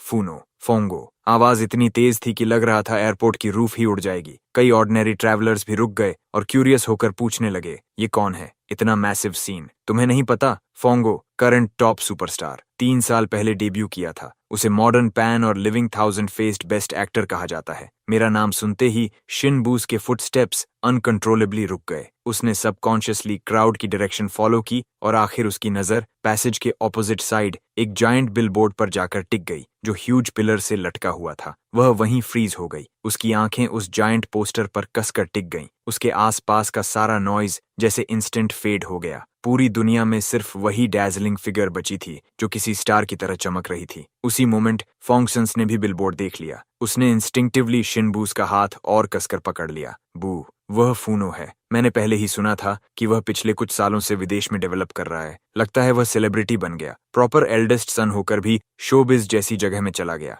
उसकी वॉइस में डिलिबरेट बिलिटलिंग टोन थी, लेकिन शिन बू जैसे कुछ सुन ही नहीं रही थी। वह अनअवेयर नहीं थी। इन 3 सालों में भले ही उसने कभी एक्टिवली मुझे सर्च नहीं किया, लेकिन मेरी खबरें अलग अलग चैनल्स से हमेशा उसके कानों तक पहुंचती रहती थीं। उसे पता था कि मैंने डेब्यू करते ही पीक हिट किया था। उसे पता था कि मेरी हर मूवी क्रिटिकली अक्लेम्ड भी होती थी और कमर्शियली सक्सेसफुल भी। उसे पता था कि मैंने कितने हेवीवेट अवार्ड्स जीते हैं। उसने तो सीक्रेटली अपने असिस्टेंट से मेरी हर मूवी की टिकट्स भी बाय करवाई थीं। यहाँ तक कि जिन प्रोडक्ट्स को मैंने एंडोर्स किया था, उनके पोस्टर्स और मर्चेंडाइज भी कलेक्ट किए थे। वे सब उसकी स्टडी के सबसे सीक्रेट ड्रॉअर में छिपे हुए थे। बस उसने खुद को कभी मुझे ढूंढने की इजाजत नहीं दी। अगले ही मोमेंट उसकी गेज उमड़ती भीड़ को चीरती हुई उस फिगर पर जाकर टिक गई जो बॉडीगार्ड्स और असिस्टेंट्स की क्लोज एस्कॉर्ट में रेगुलर पैसेजवे से अभी अभी बाहर निकला था। Empty line, no text to translate. सिर्फ एक नजर में ही उसे महसूस हो गया कि असली मैं पोस्टर से भी ज्यादा डैजलिंग था। उसी समय जब शिन बुयू लोगों के समुद्र के पार मुझे घूर रही थी, अचानक एक वुमन मुस्कुराते हुए भीड़ को चीर कर आगे आई। उसके हाथ में स्ट्राइकिंग एक्वाडोरियन रोजेस का बुके था। वह सीधे मेरे पास आकर रुकी। वह शंग शिन्सी थी। शंग शिन्सी, शंग फैमिली की हेयर। उसने नेचुरली मेरे हाथ से कैरी ऑन लगेज ले लिया, फिर झुककर मेरे ईयर में कुछ विस्पर्ड किया और उसकी बात सुनकर मैं हंस पड़ा। यह सीन देखते ही शिन बूस का एक्सप्रेशन इंस्टेंटली ट्विस्ट हो गया। उसके आसपास का एयर प्रेशर जैसे अचानक गिर गया, यहाँ तक कि उसके बगल में खड़ा फोंग जुन भी अनजाने में शिवर कर उठा। क्राउड के धक्कों से वे लगभग पार्किंग लॉट तक पहुंच गए। कोइंसिडेंटली शिन बूस की कार मेरे टीम की कंस्पिक्यूअस स्ट्रेच लिंकन के पास ही पार्क्ड थी। शिन बुयू ने देखा कि शांग शिन्सी पोलाइटली मेरे लिए कार डोर खोल रही थी। जैसे ही मैं बेंड होकर अंदर बैठने लगा, मुझे अचानक एक पुल महसूस हुआ। मैंने सिर घुमाया और शिनबूस की गेज से नजर मिली। अगले ही सेकंड मैंने पोलाइटली सिर हिला दिया। शिनबू यहाँ क्यों थी? उससे मेरा कोई डैम बिजनेस नहीं था। लेकिन उसी मोमेंट शिनबू इसका हार्ट जैसे सीधे उसके थ्रोट में उछल गया। उसे अपना ब्लड फ्लो तक साफ सुनाई दे रहा था, लेकिन अगले ही पल सब डेड साइलेंस में बदल गया। उसने मेरी आंखों में स्ट्रेंजर्स जैसी डिस्टेंस देखी। मैंने बस हल्के से उसकी तरफ नॉड किया, जैसे किसी इनसिग्निफिकेंट फैन को रिस्पॉन्स दे रहा हूं जिसने मुझे पहचान लिया हो। फिर मैंने कैजुअली अपनी गेज हटा ली, बेंड होकर कार में बैठ गया। शुरू से आखिर तक मैं एक पल के लिए भी नहीं रुका। उधर शान शिन्सी ने भी उसी मोमेंट शिनबू को नोटिस कर लिया था। उसने कार डोर बंद किया। विंडो के पार उसने शिनबूस की डायरेक्शन में आईब्राव रेज की। उसके लिप्स का एक कॉर्नर हल्का ऊपर उठा। फिर ब्लैक स्ट्रेच लिंकन स्पीड से निकल गई और एयरपोर्ट पार्किंग लॉट के एग्जिट पर गायब हो गई। यह सीन देखते हुए शान बायू वहीं फ्रीज हो गई, जैसे किसी ने उसे जगह पर नेल कर दिया हो। बगल से जून कई बार उसका नाम पुकारता रहा, लेकिन जैसे उसने सुना ही नहीं। उसके कानों में सिर्फ बजिंग साउंड गूंज रही थी। उसके माइंड में सिर्फ एक ही वॉइस बार बार एको हो रही थी। उसने मुझे देखा, लेकिन मैंने उसे इग्नोर कर दिया। होटल स्वीट में लौटने के बाद शिनबू भारी शरीर के साथ सोफा पर गिर गई। पूरी रात वह जागती रही। एयरपोर्ट वाला सीन बार बार उसके माइंड में रिप्ले होता रहा। वह नजर जिससे मैंने उसे देखा था, जैसे वह कोई इरेलीवेंट स्ट्रेंजर हो। मेरे और शान शिन्सी के बीच की इंटीमेट इंटरेक्शन, और आखिर में शान शिन्सी का वह प्रोवोकेटिव जेस्चर।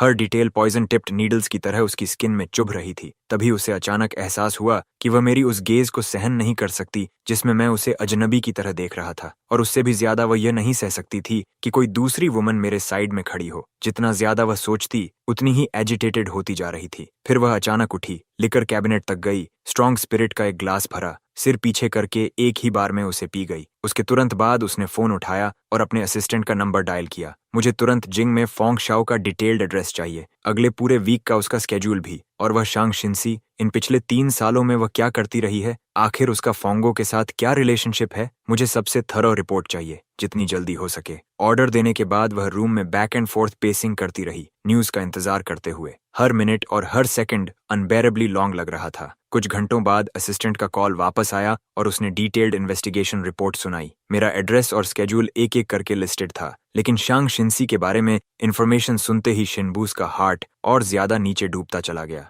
शांग शिंसी एक प्रोमिनेंट फैमिली से थी और खुद भी एक्सेप्शनली केपेबल थी। 3 साल पहले जब मैं विदेश गया था, तभी से इस एरिस ने अपना ऑलमोस्ट पूरा फोकस यूरोप की तरफ शिफ्ट कर दिया था। पेरिस में परमानेंटली बेस्ड होकर उसने क्वाइटली इन्वेस्टर की आइडेंटिटी में मेरे लिए रास्ता बनाया। अपने कनेक्शंस और रिसोर्सेज का इस्तेमाल करके उसने फैशन और फिल्म इंडस्ट्रीज में मुझे जल्दी फुटहोल्ड एस्टैब्लिश करने में मदद की। इन 3 सालों में वह लगभग गार्डियन की तरह हमेशा मेरे साइड में रही। हम दोनों बहुत क्लोज थे, हर कोई हमें गुड फ्रेंड्स के रूप में जानता था, लेकिन क्या हम सच में लवर्स बन चुके थे? ये बात आउटसाइडर्स के बीच हमेशा डिबेट का टॉपिक रही। गुड फ्रेंड, शिनबुयू ने कोल्ड लाफ छोड़ी और फोन काट दिया। एक मैन और वुमन के बीच प्योर फ्रेंडशिप जैसी कोई चीज नहीं होती। शिनशिन्स की इंटेंशंस मैं एक नजर में समझ सकती हूँ, और तुम फोंगो, तुमने सच में ऐसे इंसान को अपने करीब आने दिया। उसी मोमेंट शिनबूस के दिल में स्ट्रॉन्ग हॉस्टिलिटी और अनप्रेसिडेंटेड सेंस ऑफ क्राइसिस बैठ गया। पहली बार उसने शिनशिन्सी नाम के लिए डिस्गस्ट और जेलसी महसूस की। वह सच में मुझसे मिलना चाहती थी, फेस टू फेस मुझसे और शिनशिन्सी के रिलेशनशिप के बारे में पूछना चाहती थी। लकीली एक वीक बाद उसे मौका मिल गया। मेरे असिस्टेंट ने रिपोर्ट किया कि मैं एक टॉप होट कुचर ब्रांड के शो के आफ्टर पार्टी में अटेंड करने वाला हूँ। शिनबुयू ने तुरंत अपने कनेक्शंस इस्तेमाल करके इनविटेशन हासिल कर लिया। पार्टी एक हिस्टोरिक प्राइवेट एस्टेट में रखी गई थी। जैसे ही शिनबू अंदर गई, उसने जल्दी ही मुझे स्पॉट कर लिया। उस समय मैं कई इंटरनेशनली रिनाउंड डायरेक्टर्स और प्रोड्यूसर्स के साथ बात कर रहा था, फ्लुएंट फ्रेंच और इंग्लिश के बीच एफर्टलेसली स्विच कर रहा था। शिनबुयू हाथ में वाइन ग्लास लिए क्राउड के पार मुझे घूरती रही। उसने पेशेंटली वेट किया जब तक उसने नहीं देखा कि मैं थोड़ा टायर्ड होकर अकेला टेरेस की तरफ चला गया, जो गार्डन की ओर खुलता था। अब सही समय है। वह क्वाइटली मेरे पीछे चली गई। टेरेस पर नाइट ब्रीज ठंडी थी। मैं रेलिंग से टिककर दूर लेक को देख रहा था। शिनबुयू मेरे पीछे आकर रुकी, गहरी सांस ली, दिल के टर्मोइल को सप्रेस करने की कोशिश की, लेकिन जब उसने बात की, उसकी टोन इंस्टिंक्टिवली एक्यूजेटरी थी। तुम्हारे और एक्साई शिंसी के बीच क्या चल रहा है? मैं उसके आने पर सरप्राइज नहीं हुआ, लेकिन मुझे सिर घुमाने तक की भी परवाह नहीं थी। Isn't this president Shin? Long time no see. लेकिन मैं किसके साथ हूँ और कैसे हूँ, इससे तुम्हारा क्या लेना देना? लगता है मुझे तुम्हें रिपोर्ट करने की जरूरत नहीं है। प्रेसिडेंट शान जैसी फॉर्मेलिटी और मेरी डिस्टेंट एटीट्यूड ने शिनबू को सफोकेट कर दिया। वह करीब आई और मेरा हैंड पकड़ लिया। फोंग, 3 साल विदेश रहकर तुम बेसिक जजमेंट और डिसर्नमेंट तक खो चुके हो। तुम्हें पता नहीं शिनशिन्सी कैसा इंसान है। वह मुझसे भी ज्यादा प्ले बॉय है। वह तुम्हें क्या दे सकता है? ये सुनकर मैं मुड़ा, ऊपर से शिनबुयू को देखा। प्रेसिडेंट शिन, दूसरों पर कमेंट करने का शायद आपको कोई हक नहीं है। आप कहती हैं शिनशिन्सी प्ले बॉय है। फनी, कैपिटल सर्कल में मुझे भी नोटोरियस प्लेबॉय कहा जाता था। हम दोनों काफी गुड मैच हैं, और शिंसी ने कभी भी मेरे लिए अपने फीलिंग्स डिनाई नहीं किए। वह मेरी हर चॉइस और विश की रिस्पेक्ट करता है, कुछ लोगों की तरह नहीं, जिनके दिल में शुरू से आखिर तक कोई और था, फिर भी ट्रूथ के नाम पर किसी और की पूरी 3 साल की यूथ वेस्ट कर दी। शिनबुयू, आपको क्या लगता है ज्यादा घटिया कौन है? ये वर्ड्स किसी रिसाउंडिंग स्लैप की तरह थे जो जोर से शिनबुयू के फेस पर पड़े। उसका एक्सप्रेशन इंस्टेंटली अगली हो गया। उसने माउथ खोला, लेकिन उसके पास कोई जवाब नहीं था। तभी एक वॉइस बीच में आई। मैं सोच रहा था तुम कहाँ गायब हो गए। टर्न्स आउट तुम किसी इरेलेवेंट पर्सन के साथ उलझे हुए थे।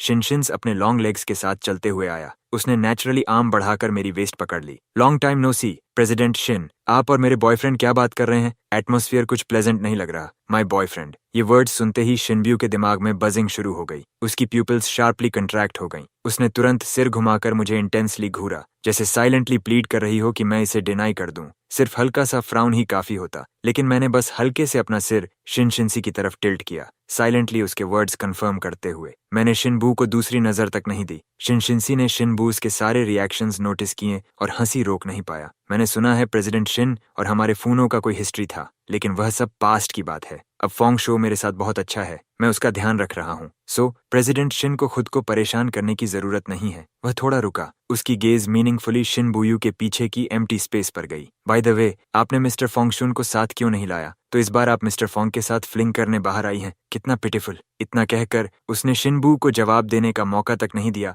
और मुझे लेकर वहां से चला गया। शिनबू वहीं फ्रोजन खड़ी रही, हेल्पलेसली हमें साथ जाते हुए देखती रही। उसके साइड में लटका हाथ कसकर फिस्ट में बदल गया। ये पहली बार था जब उसने समझा कि पियर्सिंग पेन किसे कहते हैं। पार्टी से लौटने के बाद शिनब्यू के आसपास का ऑरा टेरिफाइंगली लो हो गया। फोंग ने उसके अनयूजुअल मूड को तुरंत सेंस कर लिया और भी कॉशियस हो गया। वह वार्म कंसर्न दिखाकर उसकी इरिटेबिलिटी सूद करने की कोशिश करने लगा। उस रात वह एक ग्लास वार्म मिल्क लेकर बिना आवाज किए शिनबुईज रूम में आया। क्या तुम लेटली बहुत टायर्ड हो? क्या चाहती हो मैं तुम्हारा हेड मसाज करूं? याद है जब हम पहली बार मिले थे, उस समय मैं एक कैट को ट्री से बचाने की कोशिश में ऑलमोस्ट लैडर से गिर गया था। जब तुमने मेरी मदद की थी, उसके बाद हम साथ आए, तब भी मैंने तुम्हारा ऐसे मसाज किया था। तुमने कहा था बहुत अच्छा लगा। वह जानबूझकर उनकी फर्स्ट मीटिंग की मेमोरीज इवोक करने की कोशिश कर रहा था, लेकिन शिनबू उसकी बातें सुनते हुए सिर्फ और ज्यादा फ्राउन करती गई। जाने क्यों उसके माइंड में बहुत पुराना एक सीन फ्लैश हुआ। फोंग फैमिली के एक ओल्ड सर्वेंट की बातें,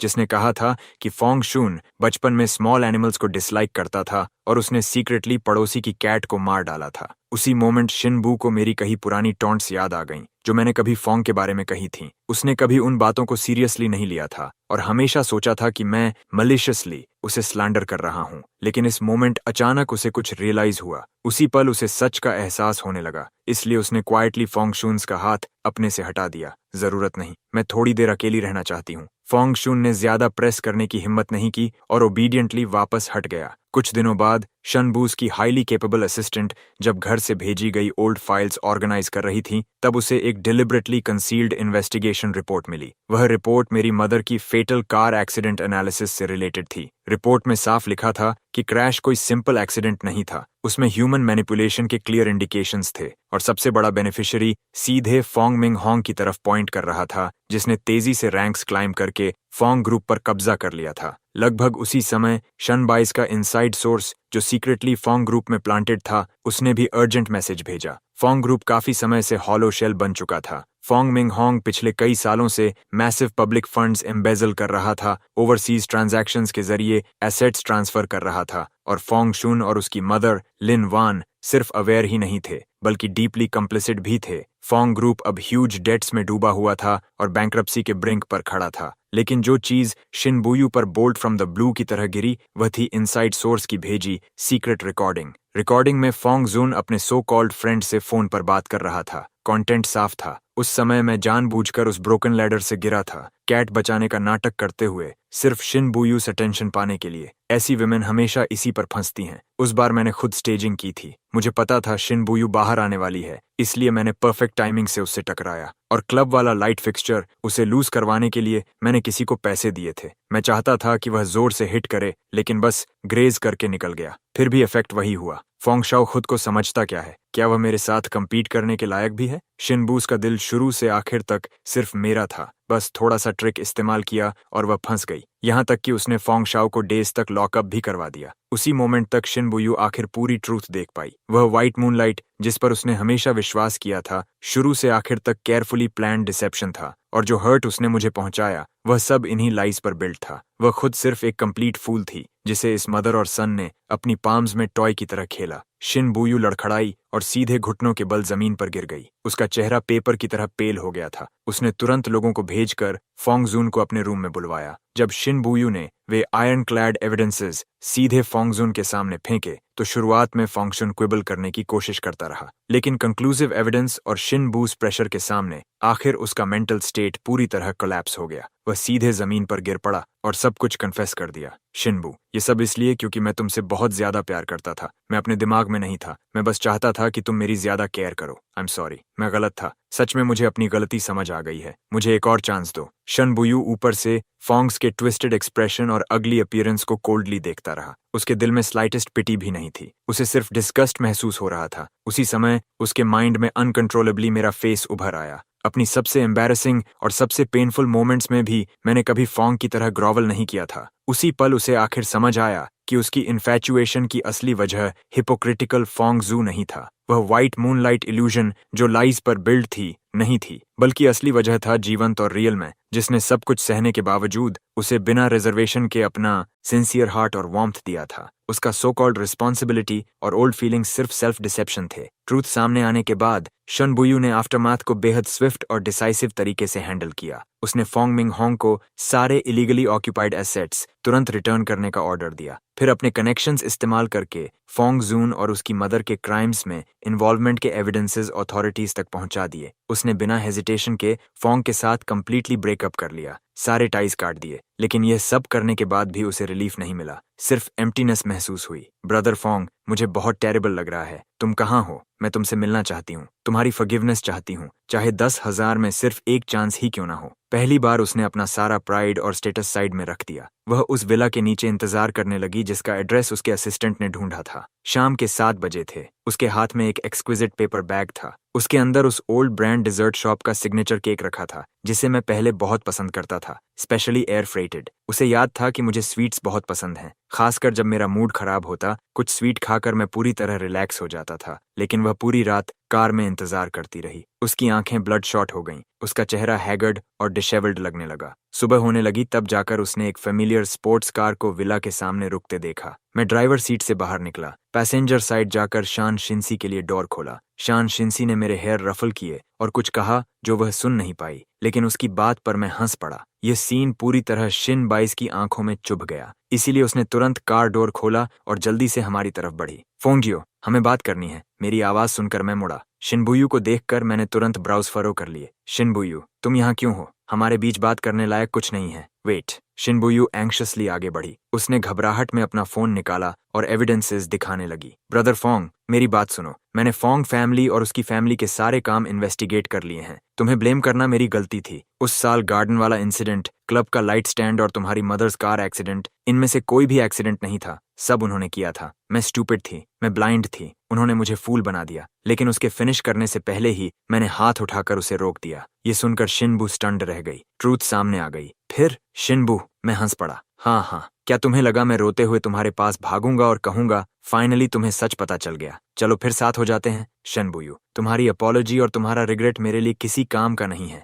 हर्ट पहले ही हो चुका है। वह ह्यूमिलिएशन जब तुमने मुझे ट्रैश की तरह धक्का देकर दूर किया, डिटेंशन सेंटर में मेरी रिस्ट टूटने का एक्सक्रूशिएटिंग पेन, इनमें से कुछ भी तुम्हारे कैजुअली बोले गए माय बैड या इन सो कॉल्ड एविडेंसेस से इरेज नहीं हो सकता। बोलते हुए मेरी नजर उसके हाथ में पकड़े डेलिकेट पेपर बैग पर गई। मैं स्कॉफ किए बिना नहीं रह सका। अब भी याद है तुम्हें कि मुझे इस जगह के डिजर्ट्स पसंद थे? कितनी थॉटफुल हो प्रेसिडेंट शिन, हजारों माइल्स दूर से एयर फ्रेट करवा कर लाई हो। मैंने अपनी आईज उठाई और सीधे उसके इंस्टेंटली पेल पड़ चुके फेस को देखा। लेकिन मुझे स्वीट्स पसंद करना बहुत पहले ही बंद हो गया। सारे स्वीट ड्रीम्स बहुत ज्यादा क्लॉइंग होते हैं, बहुत ज्यादा सिकनिंग। इतना कहने के बाद मैंने उसे दूसरी नजर तक नहीं दी। मैं मुड़ा और चोंग शिंसी के साथ अंदर चला गया। डोर जोर से बंद हुआ और वह हैवी वुडन डोर पूरी तरह उसकी साइड को काट गया। शिनबुयू वहीं फ्रोजन खड़ी रही, काफी देर तक साइलेंट। उसके हाथ में पकड़ा केक वाला पेपर बैग जैसे अनबेरेबली हैवी हो गया था। विला के अंदर मैं अपनी बैक ठंडे डोर पैनल से टिकाकर धीरे धीरे नीचे फर्श पर बैठ गया। ये कहना कि मुझे सैडनेस नहीं थी झूठ होता। मेरे चेस्ट में अब भी डल एक थी, लेकिन उससे ज्यादा रिलीफ और एग्जॉस्शन महसूस हो रही थी। लेटिंग गो उतना मुश्किल नहीं था जितना मैंने इमेजिन किया था। पेन। शिंसी भी मेरे साथ फ्लोर पर बैठ गई और धीरे से अपनी आर्म्स मेरे अराउंड रैप कर दी। बोंगशियो, मैं यहाँ हूँ, तुम्हारे पास अब भी मैं हूँ। ये सब अब पास्ट है। हाँ, सब पास्ट बन चुका है। बाहर रेन और हैवी होती जा रही थी। शिनबुयू बारिश में खड़ी पूरी तरह डेवस्टेटेड लग रही थी। उसने ऊपर उस विंडो की तरफ देखा जो अब उसके लिए कभी नहीं खुलेगी। उसकी आईज लाइफलेस थीं। उसे पता था कि जो चीज उसने खो दी वह कभी वापस नहीं मिलेगी। अगले कई दिनों तक घर लौटने के बाद शिनबुयू अपने रूम में बंद रही। उसने किसी से मिलना बंद कर दिया, कोई बिजनेस हैंडल नहीं किया, बस ब्लैंक एक्सप्रेशन के साथ विंडो के बाहर स्काई को देखती रही। मेरे वर्ड्स कंप्लीटली मीनिंगलेस बार बार उसके ईयर्स में एको हो रहे थे। मेरी वह गेज जैसे मैं किसी स्ट्रेंजर को देख रहा हूँ उसके माइंड को हॉन्ट कर रही थी। वह एक्सेप्ट नहीं कर पा रही थी कि मैंने उसे ऐसे अपनी लाइफ से बाहर निकाल दिया। वह यह भी एक्सेप्ट नहीं कर पा रही थी कि मेरे साइड में अब कोई दूसरी वुमन खड़ी है। लेकिन मुझे वापस पाने की उसकी पहली फेल्ड अटेम्प्ट ने उसे सोबर नहीं किया, उल्टा उसके बोन्स के अंदर छिपी पॉजेसिव डिजायर को और स्टर कर दिया। मैं शिनबुयू कभी वह चीज हासिल करने में फेल नहीं हुई जो मैं चाहती हूँ। पहले मैं नाइव थी, लेकिन अब मुझे सब क्लियरली दिखाई दे रहा है। तुम्हें वापस मेरे पास आना ही होगा। एक ऑलमोस्ट इनसेन थॉट उसके माइंड में ब्रीड होने लगी। उसे एक ऐसी अपॉर्चुनिटी क्रिएट करनी थी जहां मेरे पास उसे फेस करने के अलावा कोई चॉइस ना हो, जहां मुझे उसकी जरूरत पड़े। उसने तुरंत अपने चीफ असिस्टेंट को कॉल किया। हर पॉसिबल रिसोर्स इस्तेमाल करो और पता लगाओ कि फोंग शाओ की सबसे इंपॉर्टेंट बिजनेस पार्टनरशिप अगली कौन सी है। चाहे जो मेथड यूज करना पड़े, मुझे उसमें इन्वॉल्व होना है। हाईली एफिशिएंट असिस्टेंट ने जल्दी ही रिपोर्ट किया। मेरा टीम एक century old top luxury brand के साथ निगोशिएशंस कर रहा है। Global endorsement contract final critical stage में है। ये सुनते ही शिन बूस की आईज चमक उठी। उसने तुरंत शिन कॉन्ग्लोमरेट के नाम से उस ब्रांड हेडक्वार्टर्स को कोऑपरेशन प्रपोजल भेजा और ऐसा प्लान ऑफर किया जो पब्लिसिटी के लिए लॉस पर सेल करने जैसा था। सिर्फ एक कंडीशन थी, मेरे साथ एंडोर्समेंट कॉन्ट्रैक्ट साइनिंग पोस्टपोन किया जाए। शिन कॉन्ग्लोमरेट की स्ट्रेंथ और इन्फ्लुएंस पर कोई डाउट नहीं था, खासकर एशियन मार्केट में। ब्रांड के टॉप एग्जीक्यूटिव्स इतने ह्यूज प्रॉफिट के टेम्पटेशन में सचमुच हेजिटेट करने लगे। अगले दिन होने वाली remote video signing meeting temporarily postpone कर दी गई। फर्दर इवैल्यूएशन की रिक्वेस्ट भेज दी गई। जब यह न्यूज मेरी टीम तक पहुंची, एटमॉस्फेयर इंस्टेंटली टेंस हो गया। एजेंट ने डीप फ्राउन के साथ कंसर्न से मेरी तरफ देखा। उसी समय मैं मिरर के सामने प्रैक्टिस कर रहा था, उस मूवी सीन की लाइंस जिसे मुझे परफॉर्म करना था। न्यूज सुनने के बाद मैं सिर्फ इतना कह सका, मैं स्पीचलेस हूँ। ये बिल्कुल शिन बुयू जैसा है। वह मुझे फोर्स करके हेड बाउ करवाना चाहती है, हर्ट महसूस करवाना चाहती है। सी जांग लाजिली सोफा पर कर्ल्ड अप बैठा गेम खेल रहा था। ये सुनते ही उसने तुरंत फोन नीचे रख दिया और मेरे पास आ गया। वरी मत करो, जब तक मैं यहाँ हूँ शिन बुइस का रीच इतना लंबा नहीं है। जब वीडियो कॉन्फ्रेंस दोबारा शुरू हुई, ब्रांड हेडक्वार्टर्स के मीटिंग रूम की बड़ी स्क्रीन पर मेरी हार्ट ब्रोकन थॉर्न टीम और शिन बुयू की इमेजेस एक एक करके दिखाई दी। मीटिंग शुरू हुई। ब्रांड सीईओ ने कॉशियसली शिन कॉर्पोरेशन द्वारा प्रपोज की गई स्ट्रेटेजिक कोऑपरेशन पॉसिबिलिटी का जिक्र किया। उसकी टोन हेजिटेशन बिट्रे कर रही थी। उसी मोमेंट शिन बुयू ने बोलना चुना। शिन कॉर्पोरेशन आपकी ब्रांड डेवलपमेंट को लेकर बेहद ऑप्टिमिस्टिक है। हमें विश्वास है कि हमारा कोऑपरेशन एक विन विन सिचुएशन ला सकता है। जहां तक ब्रांड एम्बेसडर के चुनाव की बात है, मुझे लगता है कि इसके लिए ज्यादा केयरफुल कंसिडरेशन की जरूरत है ताकि इमेज और ब्रांड की कोर वैल्यूज के बीच हाई डिग्री अलाइनमेंट सुनिश्चित किया जा सके। उसने यह बात सीधे तौर पर नहीं कही, लेकिन उसका हमला साफ तौर पर मेरी तरफ था, यह जताते हुए कि शायद मेरा एक्सपीरियंस या इमेज इस काम के लिए पर्याप्त नहीं है। मीटिंग का माहौल तुरंत फ्रीजिंग पॉइंट तक गिर गया। उसी समय शिन की लेजी आवाज बीच में आई। President Shin, long time no see. Home business आपको इतना भी बिजी नहीं रख रहा कि आप यूरोपियन फैशन सर्कल्स के एंडोर्समेंट मैटर्स की चिंता करने लगे। जैसे ही उसने यह कहा, उसने सीधे ब्रांड सीईओ की तरफ देखा। उसकी टोन फोर्सफुल और सीरियस हो गई। चार्ली बोंगोस की इमेज, प्रोफेशनलिज्म और मार्केट अपील सबके सामने साफ है। हमारी शाओ फैमिली फाउंडेशन हमेशा से आपके ब्रांड की सबसे इंपॉर्टेंट आर्ट स्पॉन्सर्स में से एक रही है। मैं पर्सनली भी आपके ब्रांड फिलॉसफी को बहुत एडमायर करता हूँ। उसे चुनना सबसे करेक्ट डिसीजन है। जहां तक कुछ इरेलेवेंट आउटसाइड इंटरफियरेंस की बात है, वह थोड़ा रुका। उसकी शार्प गेज स्क्रीन की तरफ गई। दूसरी तरफ मौजूद शिनबू की तरफ देखते हुए उसने कहा, बिजनेस वर्ल्ड के अपने रूल्स होते हैं। अपनी अनसेवरी पर्सनल फीलिंग्स और टैक्टिक्स को सरफेस पर मत लाओ। फूनो आज जहां पहुंचा है, वहां अपनी स्ट्रेंथ और एफर्ट से पहुंचा है। उसे किसी के दिए हुए अपॉर्चुनिटीज की जरूरत नहीं है और ना ही वह स्ट्रिंग्स अटैच्ड वाले एक्सटॉर्शन को स्वीकार करेगा। वे हार्ट ब्रेकिंग वर्ड्स किसी जोरदार स्लैप की तरह थे जो सीधे शिनबूस के चेहरे पर पड़े और साथ ही ब्रांड को भी हिला गए। यूरोप में शिन फैमिली फाउंडेशन का इन्फ्लुएंस और पावर शिन कॉर्पोरेशन से कहीं ज्यादा बड़ा था, जिसे कम समय में मैच करना असंभव था। फिर बोलने की बारी मेरी थी। मैंने काल्मली ब्रांड की century old history, craftsmanship, aesthetics और कोर स्पिरिट के बारे में अपनी अंडरस्टैंडिंग समझाई और अपने एक्सपीरियंस ऑफ फ्यूचर डेवलपमेंट को जोड़ते हुए हाईली कंस्ट्रक्टिव एंडोर्समेंट और प्रमोशन कॉन्सेप्ट्स प्रपोज किए। मेरी स्पीच प्रोफेशनल और कॉन्फिडेंट थी, जिसने एक इंटरनेशनल सुपरस्टार के योग्य क्वालिटी और विजन को पूरी तरह दिखाया। ब्रांड के सीनियर एग्जीक्यूटिव्स ने अप्रिशिएटिव ग्लांसेस एक्सचेंज किए। पहले की हेजिटेशन पूरी तरह गायब हो चुकी थी। आखिर में ब्रांड सीईओ ने वहीं स्पॉट पर फैसला ले लिया। Global endorsement contract officially sign हो गया। सबसे पहले शिनबूस की स्क्रीन डार्क हुई। वह खाली और ठंडे ऑफिस में अकेला बैठा था। कानों में बिजी टोन गूंज रही थी और उसकी मुट्ठी कस गई। उस रात उसने अपने असिस्टेंट पर चीखते हुए कहा, जो साइड में खड़ा सांस लेने की भी हिम्मत नहीं कर रहा था, वाई, वह मुझे सब ठीक करने का एक मौका भी क्यों नहीं देता? Heart breaking. मैंने उसे सब कुछ दिया जो मैं दे सकता था। शिन बुयू, आखिर मैं क्या नहीं दे सकता? वेल्थ, रिसोर्सेज, स्टेटस, मैं उसे 10 या 100 गुना ज्यादा भी दे सकता हूँ। आखिर उसे चाहिए क्या? काफी देर की हेजिटेशन के बाद असिस्टेंट ने धीरे से याद दिलाया, प्रेसिडेंट शिन, शायद मिस्टर फोंग जो चाहते हैं वह कभी ये एक्सटर्नल थिंग्स थी ही नहीं। ये सुनकर शिनबू पूरी तरह स्टंट रह गया।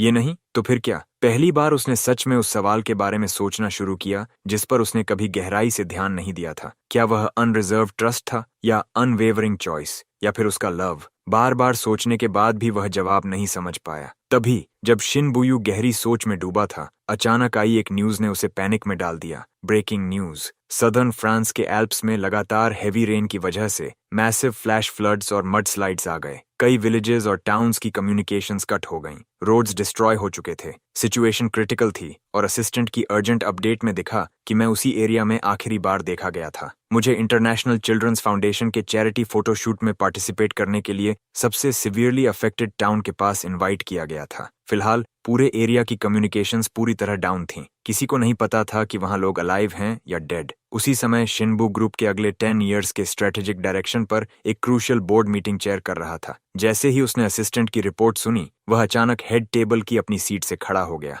डायरेक्टर्स की स्टन्ड नजरों के बीच उसने एक्सप्लेनेशन देने तक का समय नहीं लिया। उसने बस अपने हाथ के डॉक्यूमेंट्स नीचे फेंके, मुड़ा और कॉन्फ्रेंस रूम से बाहर निकल गया। प्लेन तुरंत तैयार करो, फास्टेस्ट स्पीड से नाइस पहुंचना है। नहीं, सीधे वहां नहीं, उस नियरेस्ट एयरपोर्ट पर जहां अभी भी लैंडिंग हो सकती है। सभी लोकल रेस्क्यू ऑर्गेनाइजेशन से कांटेक्ट करो, बेस्ट रेस्क्यू टीम हायर करो, कॉस्ट चाहे कुछ भी हो, मैं खुद जाऊंगा। कौन सी कॉर्पोरेट स्ट्रेटेजी, कौन सा बिजनेस एम्पायर, यह सब उस पल इनसिग्निफिकेंट हो गया जब उसने सुना कि शायद मैं डेंजर में हूं। उसके दिमाग में सिर्फ एक ही थॉट था, मुझे ढूंढना। कुछ घंटों बाद शिनबुयू एक हेविली फंडेड और experienced professional mountain rescue team के साथ स्टॉर्म के बीच मिले छोटे से ब्रेक का फायदा उठाकर डिजास्टर जोन के पास मौजूद सबसे नजदीकी ऑपरेबल छोटे एयरपोर्ट पर फोर्स्ड लैंडिंग करने में सफल हुआ। वेदर बेहद सिवियर था। ऊपर थिक डार्क क्लाउड्स घूम रहे थे, विंड और रेन एक साथ बरस रहे थे। शिनबुयू एक पल के लिए भी नहीं रुका। वह पहले से तैयार हेलीकॉप्टर में बदला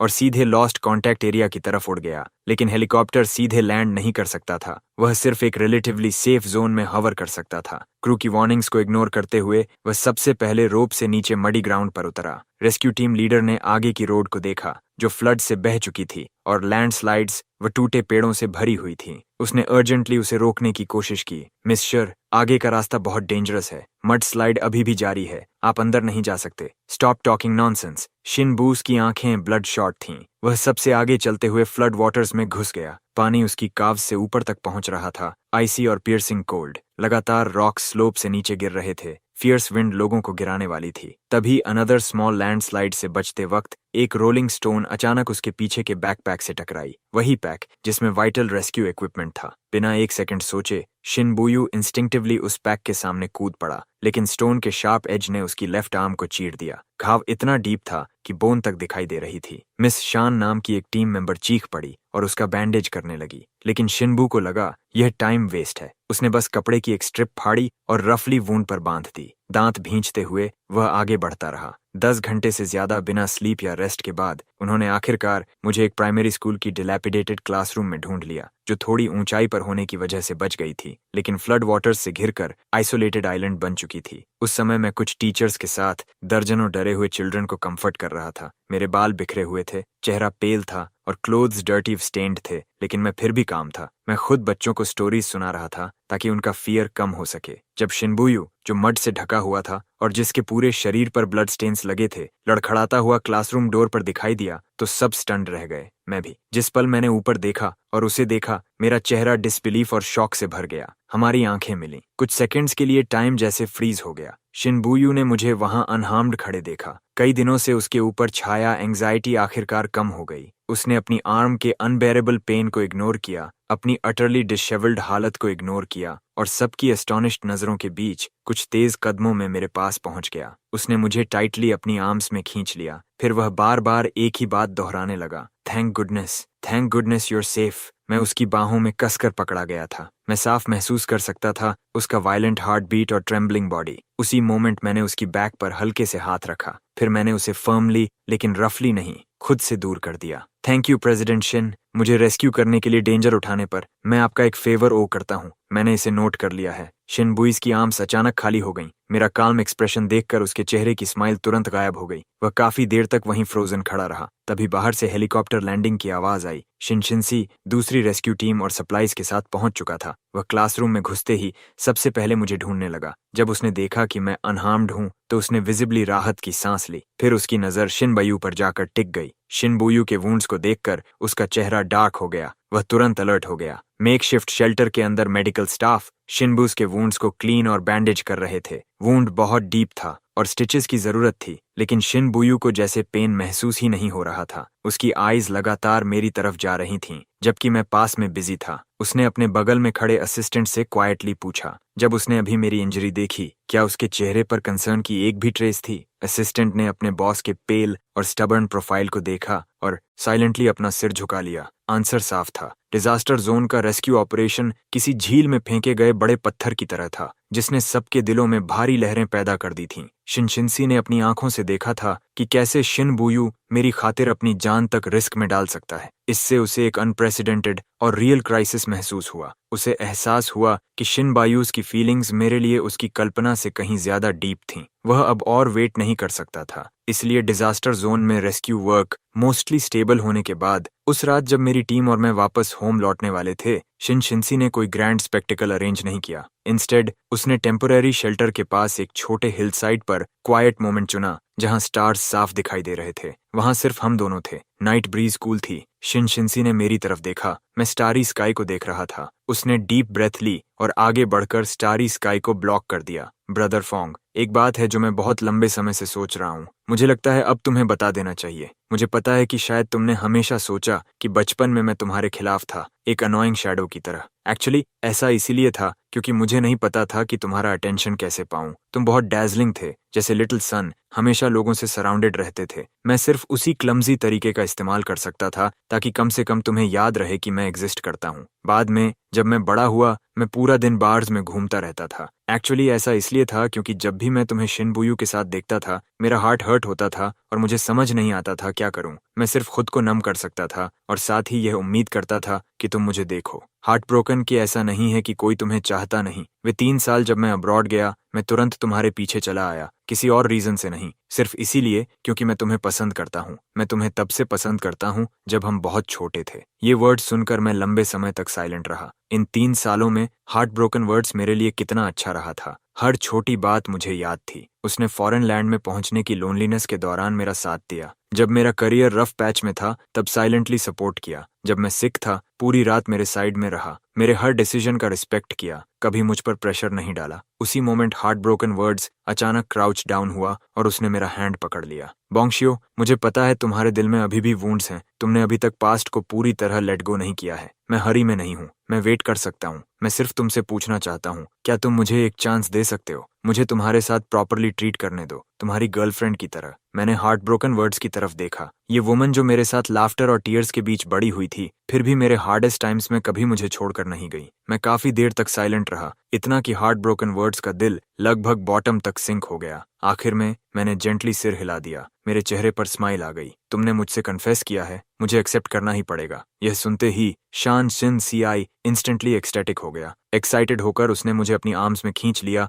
और टाइटली होल्ड कर लिया। हमारे ऑफिशियल रिलेशनशिप की न्यूज हालांकि हमने डिलिबरेटली पब्लिक नहीं की, लेकिन हमारे क्लोज सर्कल ऑफ फ्रेंड्स के बीच अब सीक्रेट नहीं रही। लेकिन जब यह न्यूज शिनबूस के ईयर्स तक पहुंची, तो यह आखिरी स्ट्रॉ बन गई जिसने कैमल की बैक तोड़ दी। उस समय वह हॉस्पिटल में आर्म वुंड का ट्रीटमेंट करा रही थी। रेन में सर्च करने और वुंड इन्फेक्शन की वजह से उसे हाई फीवर हो गया था। उसे ऑब्जर्वेशन के लिए हॉस्पिटलाइज्ड रहना पड़ा। जब उसके असिस्टेंट ने कॉशियसली उसे यह न्यूज दी, तो शिनबू पहले स्टन्ड रह गई। फिर वह अचानक हॉस्पिटल बेड से उठकर बैठ गई। उसने अपने हाथ की बैक में लगी आईवी नीडल को खींचकर निकाल दिया। फिर उसने बेड के पास रखी मेडिकल कार्ट को पलट दिया। इम्पॉसिबल, वह ऐसा कैसे कर सकता है? उसकी हिम्मत कैसे हुई? शानशानी, उसे यह राइट किसने दिया? डॉक्टर के रोकने की कोशिशों और असिस्टेंट की डिस्वेजन को कंप्लीटली इग्नोर करते हुए उसने जबरदस्ती खुद को हॉस्पिटल से डिस्चार्ज करवा लिया। प्रेजेंटर के हाथों से मैंने वो भारी ट्रॉफी ली। फिर मैंने छोटा सा एक्सेप्टेंस स्पीच दिया। मैंने डायरेक्टर और पूरे क्रू को थैंक यू कहा। फिर मेरी नजर ऑडियंस में बैठी शिनशिनसी पर गई। आखिर में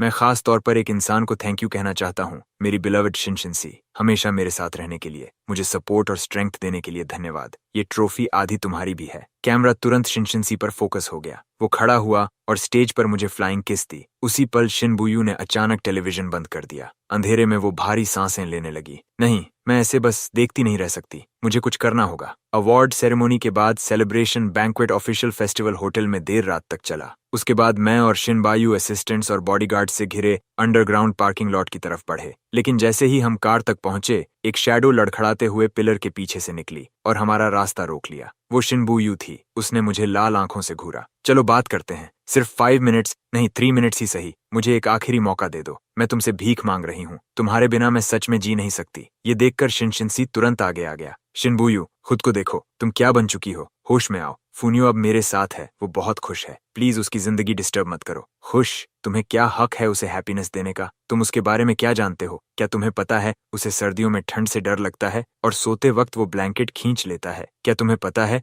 वो स्पाइसी फूड नहीं खा सकता, फिर भी उसे पसंद है और हर बार आइस वाटर पीकर खुद को संभालता है? तुम उसे कितना जानते हो? मैंने बीच में बोलकर उसे रोक दिया। शिनबुयू, पास्ट की बातें मत उठाओ। हमारे बीच सब बहुत पहले खत्म हो चुका है। खत्म नहीं हुआ? कैसे खत्म हो सकता है? शिनबू एक्साइटेड होकर मेरी बांह पकड़ने बढ़ी, लेकिन शिनशिनसी ने उसे रोक लिया। बहस के दौरान किसी ने ध्यान नहीं दिया कि पार्किंग लॉट के एंट्रेंस पर एक ब्लैक सेडान अचानक कंट्रोल खो बैठी। शायद ड्राइवर ड्रंक था या व्हीकल से कंट्रोल हट गया था। कार अचानक स्पीड बढ़ाते हुए हमारी तरफ खतरनाक तरीके से मुड़ी। सावधान! शिनशिनसी सबसे पहले रिएक्ट किया, लेकिन उससे भी तेज एक और इंसान थी। किसी के रिएक्ट करने से पहले ही शिनबुयू ने अपनी पूरी ताकत लगाकर मुझे, जो सबसे बाहर खड़ा था, जोर से धक्का देकर रास्ते से हटा दिया। लेकिन रिकॉइल की वजह से वो खुद पूरी तरह उस आउट ऑफ कंट्रोल व्हीकल के सामने आ गई। एक भारी और डरावनी आवाज गूंजी। शिनबू का शरीर टूटी डोर वाली पतंग की तरह हवा में उछल गया। इमरजेंसी रूम की लाइट पूरी रात जलती रही। मैं और शिनशिनसी कॉरिडोर की बेंच पर बैठे इंतजार करते रहे।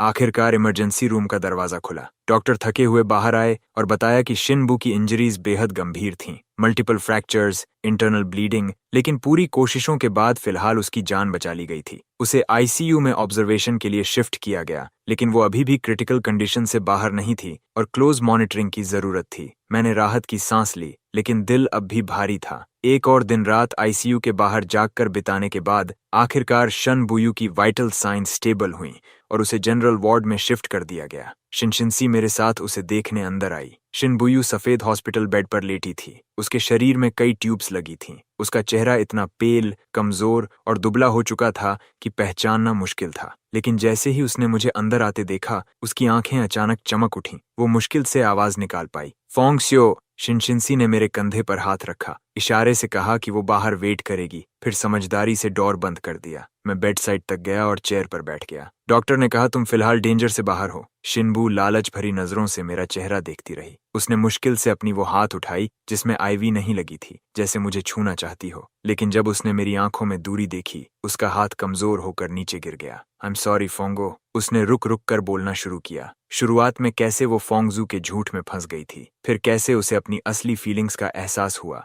लेकिन प्राइड और स्टबर्ननेस की वजह से मानने से इनकार करती रही। और फिर मुझे खोने के बाद जो दर्द और पछतावा महसूस हुआ, वो बार बार माफी मांगती रही, बार बार अपना प्यार कबूल करती रही। उसने अपनी सारी डिग्निटी और प्राइड छोड़ दी और विनम्रता से भीख मांगने लगी। मुझे पता है मैं 1000 बार मरने लायक हूँ, लेकिन प्लीज मुझे एक और चांस दे दो। मुझे अपनी बाकी जिंदगी तुम्हारी भरपाई करने दो। तुम्हारे बिना जिंदा रहना या मर जाना मेरे लिए एक जैसा है। मैं चुपचाप उसकी बातें सुनता रहा, बिना उसे रोके, जब तक वो थक नहीं गई और उसकी आवाज धीरे धीरे कमजोर नहीं पड़ गई। तभी मैंने धीरे से कहा, शिनबुयू, इस बार मेरी जान बचाने के लिए धन्यवाद। तुम्हारा ये लाइफ सेविंग फेवर मैं हमेशा याद रखूंगा। शिनबुयू की आंखों में उम्मीद की हल्की चमक उभरी, लेकिन मेरे अगले शब्दों ने उस उम्मीद को पूरी तरह बुझा दिया। लेकिन प्यार ग्रेटिट्यूड नहीं होता, और उससे भी कम गिल्ट होता है। हमारे बीच सब बहुत पहले खत्म हो चुका था। उस दिन जब तुमने फोंगुन के लिए अपने कनेक्शंस इस्तेमाल करके मुझे डिटेंशन भेजा और मुझे बेहिसाब तकलीफ झेलने दी। हर बार जब तुमने बिना हिचकिचाहट उसके झूठ पर भरोसा किया और मुझे चोट पहुंचाई, तभी सब खत्म हो चुका था। शिनबुयू, बस यहीं तक रहने दो। इतना कहने के बाद मैं खड़ा हो गया। मैंने उसे दोबारा नहीं देखा और हॉस्पिटल रूम के दरवाजे की तरफ बढ़ गया। बाहर शिनशिनसी खड़ी थी। मैं उसके पास गया, नेचुरली उसका हाथ पकड़ा और बिना पीछे देखे वार्ड से बाहर चला गया। शिनबू हॉस्पिटल बेड पर पड़ी खाली दरवाजे को देखती रही, मेरी दूर जाती दृढ़ पीठ को देखती रही। उसकी आंखों से आंसू अपने आप बहते चले गए। समय तेजी से बीत गया। एक और साल गुजर गया। इस साल मेरा करियर नई ऊंचाइयों पर पहुंच गया। मैंने एक टॉप इंटरनेशनल डायरेक्टर की एपिक फिल्म साइन की, जिसमें मैंने वॉर के बीच अपने बिलीफ्स पर डटे रहने वाले कैरेक्टर का रोल निभाया। मेरी एक्टिंग बेहद शानदार और डीपली मूविंग थी। फिल्म इंडस्ट्री के हाईएस्ट ऑनर माने जाने वाले अवार्ड सेरेमनी में जब बेस्ट एक्टर का नाम अनाउंस हुआ, पूरा ऑडियंस तालियों से गूंज उठा। मैं शांति से खड़ा हुआ और बगल में बैठी इमोशनल शन शिंसी को कसकर गले लगा लिया। उसकी आंखें लाल हो चुकी थीं। फिर मैं स्पॉटलाइट के नीचे उस ग्लोबली वॉच्ड स्टेज की तरफ बढ़ गया। मैंने सिनेमा के हाईएस्ट ऑनर का सिंबल बनी ट्रॉफी हाथ में पकड़ी और एक्सेप्टेंस स्पीच दी। मैंने क्रू को थैंक यू कहा, अपने फैमिली और फ्रेंड्स को धन्यवाद दिया जिन्होंने हमेशा मेरा सपोर्ट किया। आखिर में मैंने ऑडियंस में बैठी उस औरत की तरफ देखा। मैं ये ऑनर अपनी फियांसे शान शिंसी को डेडिकेट करना चाहता हूँ। तुमने मुझे यकीन दिलाया कि लव इतना ब्यूटीफुल हो सकता है। तुमने मुझे खुद का बेहतर वर्जन बनने की करेज भी दी। मिस शिन, मैं अपनी बाकी जिंदगी तुम्हारे गाइडेंस में बिताने का इंतजार कर रहा हूँ। कैमरा तुरंत शिनशिंसी के क्लोजअप पर गया। वो पहले ही खड़ी हो चुकी थी और स्टेज पर मुझे आई लव यू जेस्चर कर रही थी। एक हफ्ते बाद एक लो की लेकिन बेहद वार्म वेडिंग एक प्राइवेट एस्टेट में हुई। सिर्फ सबसे करीबी फैमिली और फ्रेंड्स को इनवाइट किया गया था। सनशाइन, लॉन, फ्लावर्स और सफेद वेल, सब कुछ किसी सपने जैसा लग रहा था। मैंने वो सूट पहना था जिसे मेरे क्लोज फ्रेंड और डिजाइनर ने पर्सनली तैयार किया था। सिंपल लेकिन बेहद एलिगेंट। शिनशिंसी के साथ आर्म लिंक किए मैं फ्लावर पेटल्स से ढके रास्ते पर चल रहा था। हमारी वेडिंग इनविटेशंस कुछ पुराने लोगों को भी भेजी गई थीं। किंशिन कॉर्पोरेशन की टॉप फ्लोर ऑफिस में शिनबुयू विशाल फ्लोर टू सीलिंग विंडो के सामने खड़ी नीचे अब भी